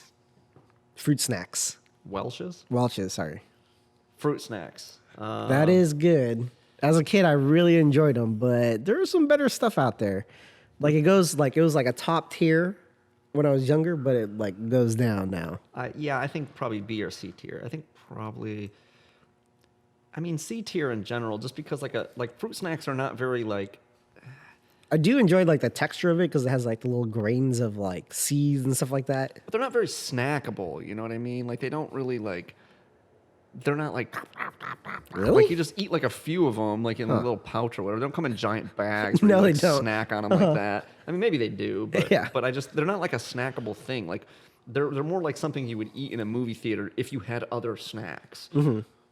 But like, if I'm reaching for a snack, Yeah, if there's no gummy worms, yeah, gummy worms are good. yeah, that's up there. Yeah, Next one, the Chewies, I don't know what these are. from the Quaker Oats dudes. It's like a Cliff Bar, but more of like like almost teetering onto a candy bar. Oh, it's like a granola bar. Yeah. Those are pretty tasty. I'd probably put them in C tier, B tier. Yeah. Gold pretzels. Yeah, no. That only goes well with like beer. You're having some beer, or like you But got a just- hot dog, and but then like you just don't have as any a- chips. But They have just that as a there. snack, like I'm sitting on the couch watching TV, E tier, F tier. Really? Fucking no way. Okay. Cheez-Its. Regular Cheez-Its? Looks like white cheddar. White cheddar or B tier. B tier. Mott's. I don't know what this is. I think they're fruit snacks as well. Oh, okay. They're probably about the same as the Welch's fruit snacks, I think. Probably. String cheese. Sorrento. Sargento. Sargento? Yeah. Sargento. I like string cheese a lot. That probably goes A tier for me. A or B. A or B. Yeah. Again, not snackable. Like it's just like, here we Are go. you an animal that just like chomps on the Yeah. Oh, really? You don't Yeah. just like, I'm going to enjoy this string cheese. Nah. After about the age of 8 or so, I just started going for it. It's just like, It's like a dog. Don't even taste it. Combos. what kind of combos? I can't tell. This looks like the regular cheese-filled ones. Those are good. I think they're fucking dope. I would say they're probably an S tier. Not a lot of things in S tier, but I think combos, especially if they were like the pizza pretzel ones. The pizza pretzel ones are an S tier. The regular like cheddar, Yeah. Because it just reminds me of like Cracker. the cheese in the squeeze thing. that shit's good. Yeah, it is good. But yeah, so it depends on the type of combos, but they're either A or S tier. As a general rule, the best combos go in S tier, and like the lesser combos go in A tier. I think. I just can't eat too much of it. It just fucks up your mouth. Fuck my mouth. If I eat like a whole bag of them in one sit. Takis. I bet you my favorite thing is not on this list, but by the way, no. but Takis, I think B. I think they're too fucking extra. Yeah, they're super. That's the weird thing to me because you like the sweet chili pistachios, like raw dog, no Yeah. shell. You like that, but you don't like Takis. I do like Takis. But like that's like not on the same level because that's like super extra too. This is so much fucking salt. It's so much fucking salt. Yeah, I imagine like Takis are best when you're super drunk, They're just they just like overload my mouth with salt. and it's like Cheeto fingers to the max. Yeah. Like that shit's like I don't know. It's just too salty. It's just too fucking salty. So what tier? B tier? I think B or C. Okay, I'll put C. The Snyder's pretzels. Pretzels again, fucking E tier. It doesn't matter what kind of pretzels you get; they're not good. Cheese nips. Cheese Nits F tier. F tier. No. I don't think they're that bad. They're like close enough to Cheez Its. No, It's like I would say D tier. D tier. Yeah. Ooh. This one, Sour Patch Kids, I was never a fan as a kid, but like as an adult, I'm like, yeah, I can get down with that. S tier. That's dude. S tier? Fuck yeah, it is. Sour Patch Kids are so fucking good. I don't know what this is. It's another Snyder project or product. I don't know what this is. I can't tell. All right, leave it in the queue then, I guess. I've never had these cheese doodles. Cheese doodles? Yeah. Oh, they're like the puffy ones? Yeah, I guess they're like Cheetos, but another brand. Yeah, like the puffy ones. Yeah. I would probably say C tier, maybe D tier. I don't really like them that much. Goldfish. They're for little children. D tier. They're flavorless. Rice Krispie treats. Rice Krispie treats are pretty fucking Yeah, good. I put it A tier. I'd probably put it A tier too. I'm always amazed like how much better they are than homemade. Oh, Like, yeah. It's like, what's so good? Yeah. I'm always amazed at like how many of them I could eat. Yeah. I could eat like 10 Rice Krispie treats. They're like fucking 1,000 calories a piece or whatever too. Yeah, I remember when I think it was like middle school, they actually came out like individual packs. Like, ooh, what is this? Yeah. Yeah. Good.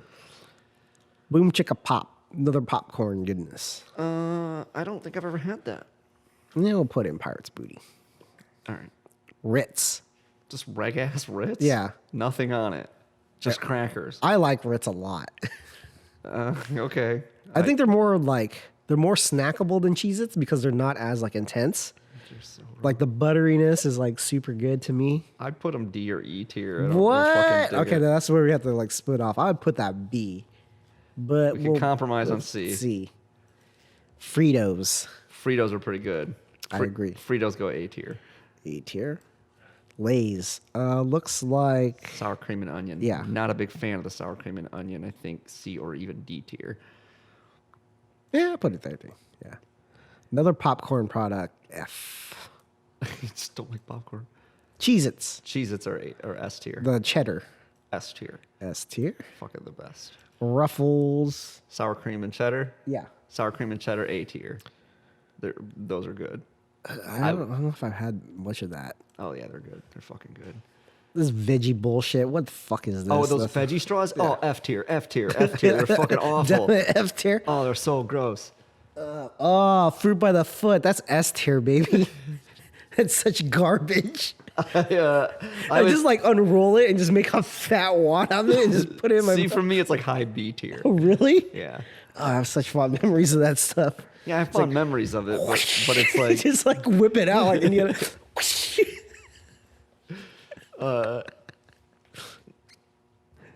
I mean, would you? Because to me, like, it's in the same category of things as like Just hit shit with it. it's like gummy worms. Gummy worms are Gummy worms S. is S tier. Yeah, so then fruit by the foot can't be S tier because they're not. Fruit by the foot ain't as good as gummy worms. I'll put it B then. Yeah, that's what I would say is probably Pocky. the E tier. E tier. Yeah, you're right. Pocky is not. I guess it's boring. Goldfish. That's another like Boo. D tier. Yeah, E tier. E tier. I would say it's just they're boring. What are these? Tostitos. Oh, just like the regular ass Tostitos. Yeah. Scoops are very good. But no, scoops are good because you put things. Because yeah, you in them. put things in it. It's a good vessel. Yeah, it's a good But vessel. by itself, it's not good. Because I'd rather get like restaurant like tortilla chips. Yeah, especially when you compare them to the other corn chip, which is fucking Fritos, and Fritos is dope as fuck. Yeah. I would say D tier. D tier. Some sort of Scooby snack. I don't know what this is. I don't know. Skip it. All right. Pringles. What kind of Pringles? Looks like sour cream and onions. Probably my least favorite flavor of Pringles, but Pringles as a general rule are still pretty good. I think they're probably B tier. Really? Like Pringles? I like Like over any other chip? Like I think Not any other chip, but Pringles are pretty good. You don't like Pringles? Not really. All right, where do you put it then? I put C. Okay. All right. Lay's barbecue. Don't like barbecue. I'll let you decide.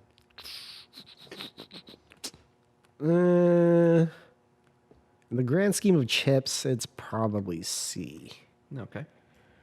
I won't argue with that. I don't know what that is. I don't know what this is. I've never seen that bag before. Let me see. Oh, I think those are like pita chips. Oh. They're They're just another vessel to get hummus out of. Yeah, but they're okay on their own. But probably C or D tier, I would guess. I shall put it in D. Oreos. Damn.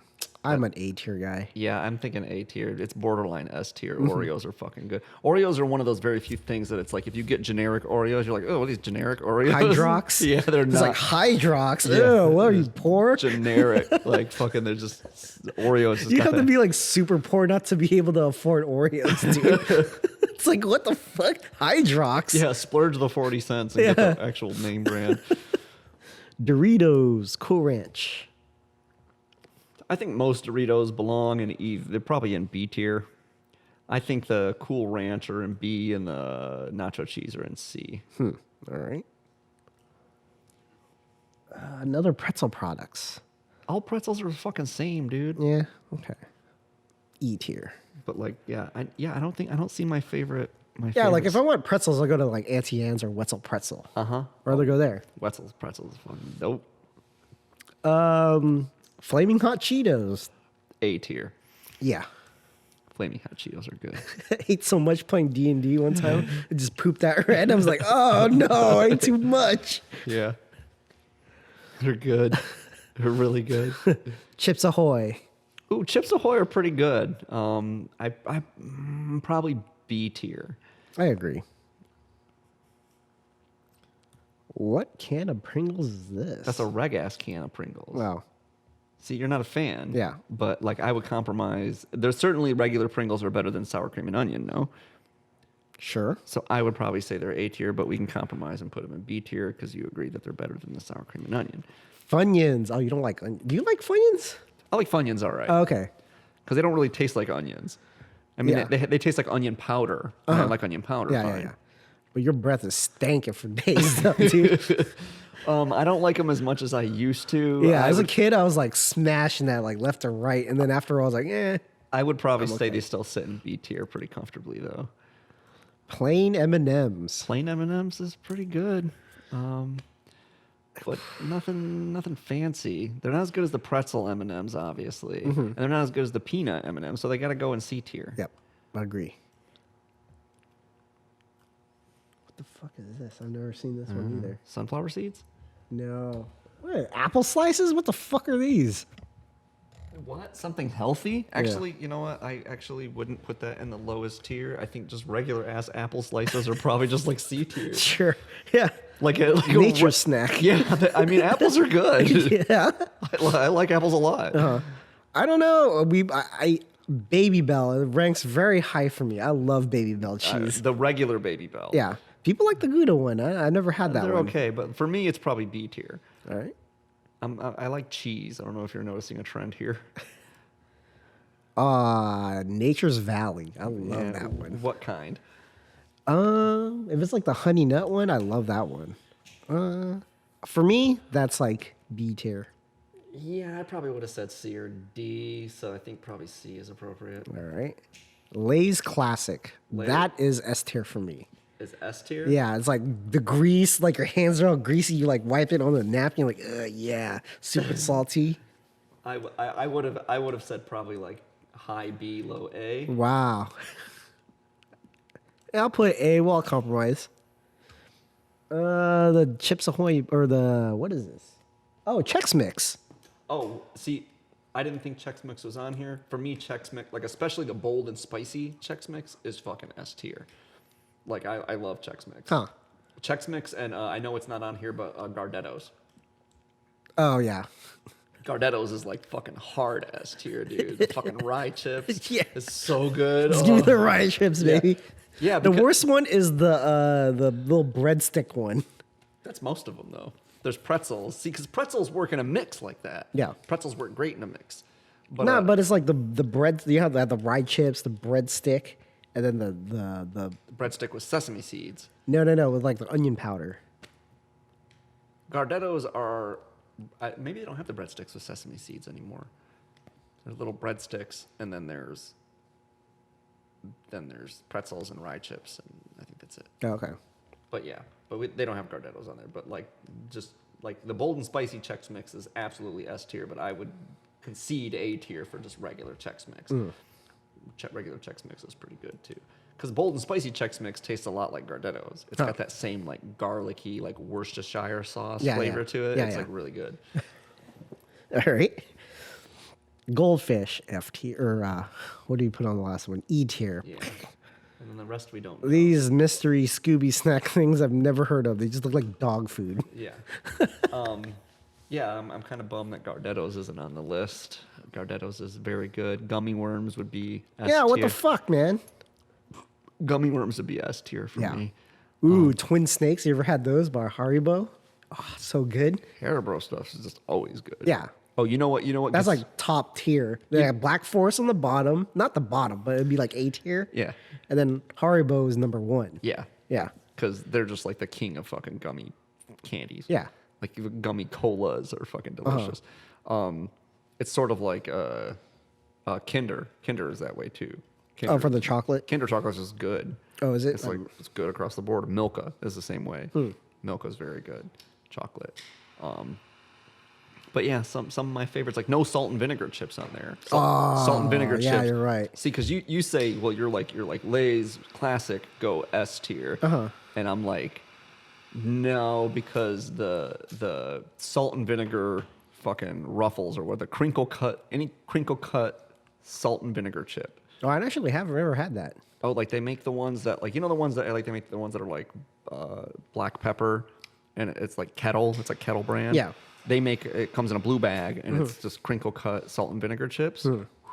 Okay, never had that one. Ooh, we get fucking woke. That shit is good, man. Vinegar. Yep, the salt and vinegar, or any dill flavored chips, Lay's dill flavored chips. I could. That would be S tier. Yeah, I'm not really down with the dill. Oh yeah, I like the pickle flavored chips, but nothing beats salt and vinegar. Salt and vinegar chips are just like the fucking best. Salt and vinegar Pringles, salt and vinegar anything. I like the Miss Vicky's like jalapenos. Those are good. I like those. The Miss Vicky's salt and vinegar and the jalapenos probably would be an S tier. Yeah. But for me, it's so like salt and vinegar, Miss Vicky's or Kettle brand are so heads and tails above like other chips. That's true.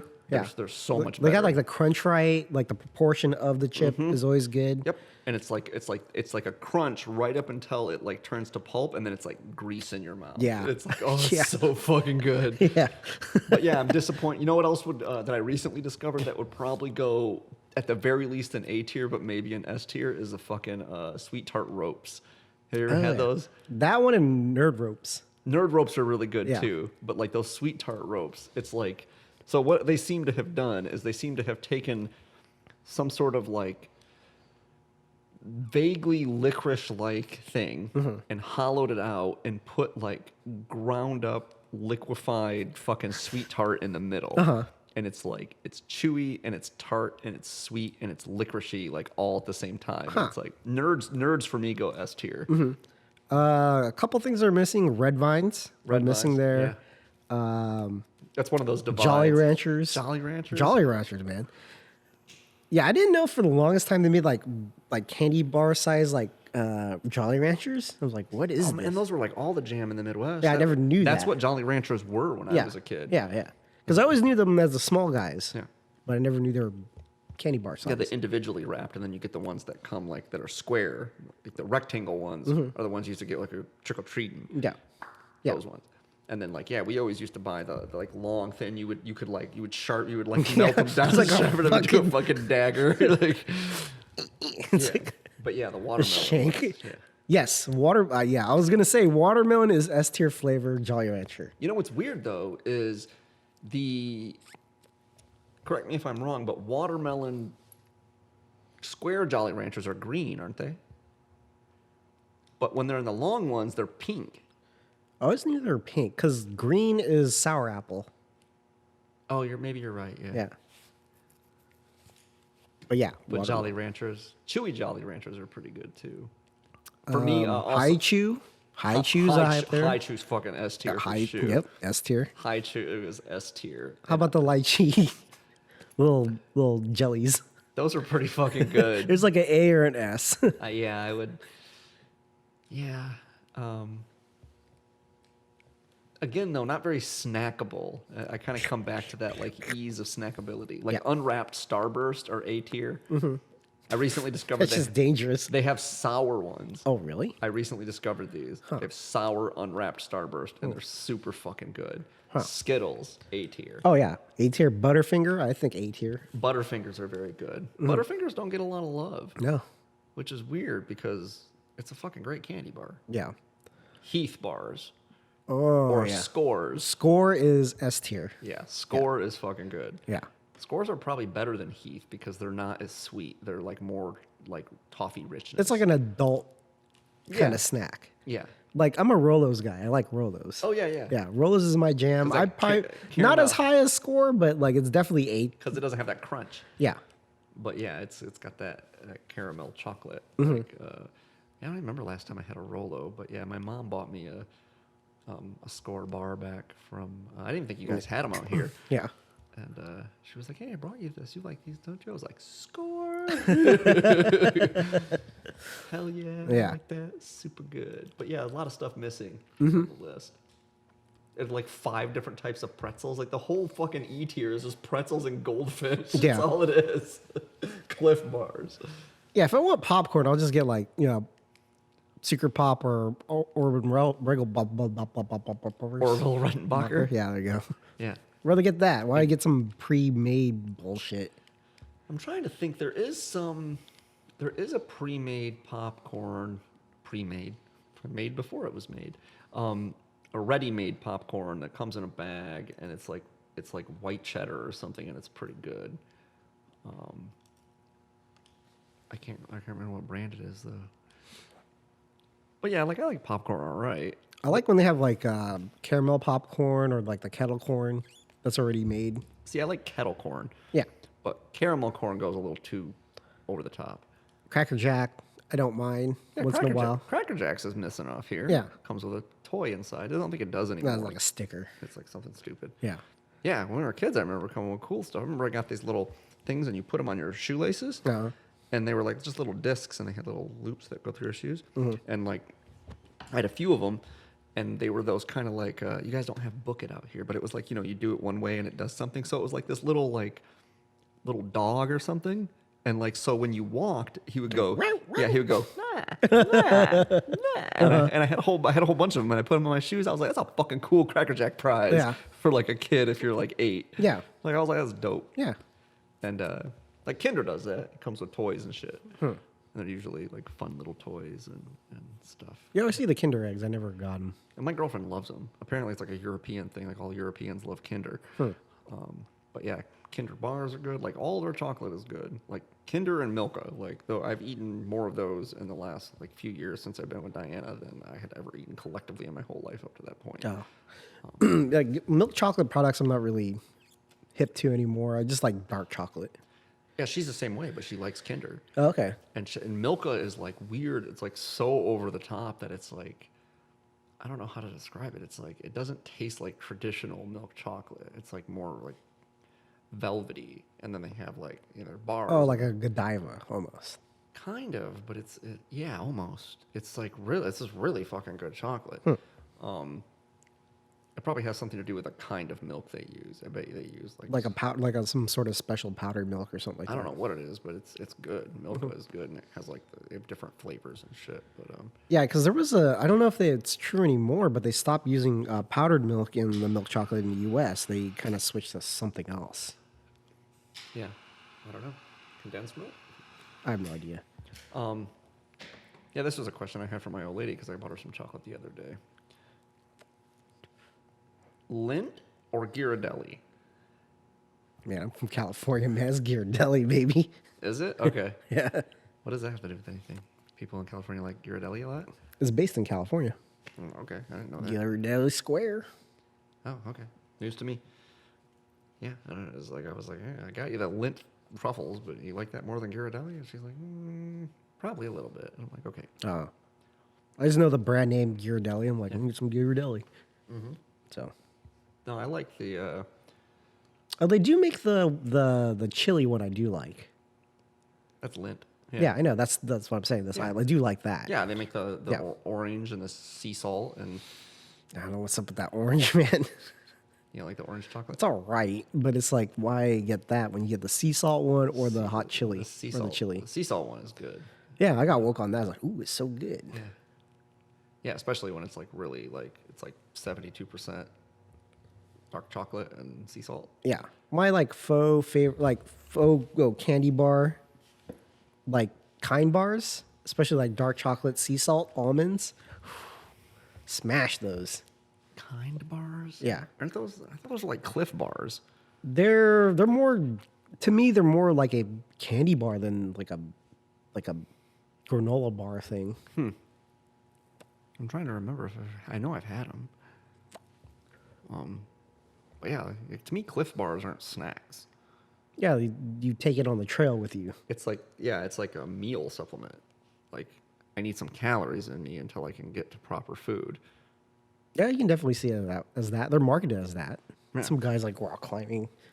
Yeah, I mean they're marketed as like I don't think it's that because if you're like the kind of person that's like out exercising a lot, like that's basically just candy. Yeah. As far as like there's just a fucking ton of sugar, but like it is more filling though. Would you like a fruit cake on your way to climb that mountain? Yeah, it's more filling than a candy bar. Yeah. It's not as many empty calories. It does have some. Just wad up some oatmeal and put it in your mouth. Yeah, it's heavy. Like you pick it up and you're like, "Oh, this is substantial." Yeah, it's a brick. It's like a brick of food. Yeah. But not really food. It's just like it's a snack to just put calories in you. It's kind of in the same category as like a Slim Jim. You know, Slim Jim for me is S tier. I fucking love Slim Jims. A greasy stick. Yeah, it's just like this grease stick. You Like got the skin on it, you're like, "Urgh, yeah. it's got that snap and that spice. It's like, yeah, it's so good. Yeah. It's so like the Tabasco, the Monster Tabasco Slim Jim. Yeah, that was good. The monster ones, like they make one that's even bigger than that, and it's like just too thick. It's like fucking like this thick and like this long. like, nah, oh, bro. Holy fuck! I can't sleep on that. It's like too big. But yeah, the big one, the Mama Bear one, not the Papa Bear one, is too much. But yeah, Slim Jims are notable. There's not any meat snacks on there, is there? No. Yeah. Meat snacks are, for me, like it's Tijuana Mama. That's fucking S tier. Tijuana Mama's so fucking good. Yeah, I don't know. There's nothing there. Yeah, no meat snacks. It's all carb based and fruit snacks and chocolate snacks. And then there's Sour Patch Kids. Is the gummy. Yeah. Yeah, there's a few gummies on there, and then mostly popcorn and carb based snacks. Who the fuck put the popcorn? Yeah, with the veggie sticks? What is that? It's just like you gotta put something in F tier. All right, let's move on to the cigar review. Yeah, I just finished mine. That's pretty good. Yeah. What is it? What did we enjoy? The HR Claro. I got them in at Aloni a few weeks ago, and I tried one. And I was like, I like most of theirs. I'm not a big fan of the HR Maduros, but I like the HR Naturals. Huh? I did like the Maduros a lot. Really? Okay. Yeah, I was like, I had it, and I was just kind of like, man, it's okay. But the Colorado, like the regular, just burgundy banded one, I really liked. And then, so this is like the light end of that spectrum. Just branded as a Claro. It's pretty good. Not a ton of change in the stick, but it does kind of have like some subtlety of flavor, which I like. It's a good morning cigar, I would imagine, on a fresh palate. Yeah. But yeah, and I smoke mine all the way. It doesn't get bitter, like which is nice. Yeah, you're right. You kind of just stayed where it was at. Yeah, like the light up is like, it's like, ooh, there's a lot going on here. And like, I'll be curious to see how it's like, there's a lot going on off the bat, and I'll see if it changes, and it just doesn't really. But those flavors all just stay there, and there's enough of them to keep you interested. So A lot of grassiness out of it. Yeah, not quite Candela levels of grassiness, but Yeah. like that kind of like barnyard, like a little grass, little oat, a little hay kind of flavor, but then it's kind of tempered with a little bit of, you know, it's got like a little, what's the word I'm looking for? Almost like almonds. Got a little bit of that, kind of like, maybe not almonds, but what's that other nut? Hazelnuts. It's got a little nuttiness of some sort. And then like a little bit of bread note. It's, you know, Yeah, the breadiness does come out. it's tasty. But yeah, I get a little bit of, Like almost like a back cinnamon in a way. It's like kind of faint. Like at the very tail end, I get it. yeah, maybe it's like, because it's almost like a bitterness. Nutmeg. And like, yeah, maybe nutmeg. Yeah, 'Cause nutmeg would be more. It definitely tastes more like a spice, but it's like a It's spice. like a tongue coating kind of spice. Yeah, spices I associate with something that would have nuts on it, which would probably, yeah, you're probably right, probably like a nutmeg, not quite, like something that you would have would have nuts on top and like nutmeg in walnuts. it. There's some like walnut to it too. Yeah. Yeah. Yeah, well, it's a good cigar, but it's just like most of those flavors are there, and they don't really change proportion, and they don't really like come into the forefront, and it's just like, oh, it's just like, that's just kind of how, but that's kind of par for the course for flavorful light cigars. Flavorful light cigars usually just kind of show you who they are right up front. It's usually darker cigars for me that like kind of progress, and they kind of, Yeah. you know, the monster comes out in the back half or Yeah. something. And so it's like usually I can tell whether I'm gonna like a light cigar right out of the gate. And then dark cigars, sometimes it's like, maybe I won't like it in the beginning, but like it in the back half or something. But usually if I don't like a light cigar by like the first third of it, I'm like, not into it. But so yeah, that's always just kind of forecast where it's going, which is nice. Yep. I smoked the Churchill before. I think I probably like the Churchill a little bit more. It gives a little more, it's a thinner ring gauge, so a little more wrapper leaf. And then it's a little longer. It's like 7.5 inches. So it just gives you a little longer to kind of stew in those flavors, especially if you smoke it slowly. Yeah. So I liked it a little bit more, but I thought I'd just try the Toro tonight, especially because I hadn't had it, and you haven't had that cigar at all, as far as I know. So it's like, try it in the Toro. But I reached for the Churchill because I just like, we have a decent amount of classic Churchills at the shop, and that's not a size I see frequently. It's usually like, it's long. It's like a fucking Corona Doble size. Yeah, 6x60. Yeah, 6x60. But if it's like over 6 inches, usually it's like a Corona Doble, or it's like a Lancero. And it's like, sometimes I'm just, Need that classic Churchill. yeah, I haven't been smoking a lot of Lanceros lately because I just don't. I'm almost always smoking at work, and it's like just not the time to smoke Pay a attention. Lancero.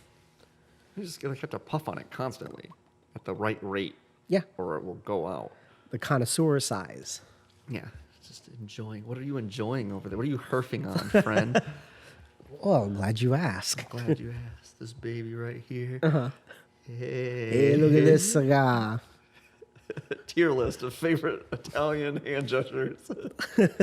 Let me tell you something, S tier, my friend. Because we thought it was this. Yeah. We thought it was like the fucking sign of the beast, right? Yeah. We're like, no, like, oh, that's what that is. The thumb's over there. It's right there. Yeah. Because you got to wag it, you know? You don't just do this. Yeah. You Yeah. gotta, that's the thing about it, baby. All right. I think that does it for this week. All right, yeah. You got anything else? No, I got nothing else. I'm tapped out. Dang. Anyways, don't be a fool. Gotta wash your hands before you eat the gabagoo. Peace. Thanks for listening to Mikey and the Press Pass podcast. Consider subscribing. You can rate and review us on iTunes, Spotify, Stitcher, Google Play, and pretty much anywhere where you can listen to podcasts. And you can also write us with any ideas, suggestions, or horrible burning criticism at mikeyandthepresspass@gmail.com. Thank you.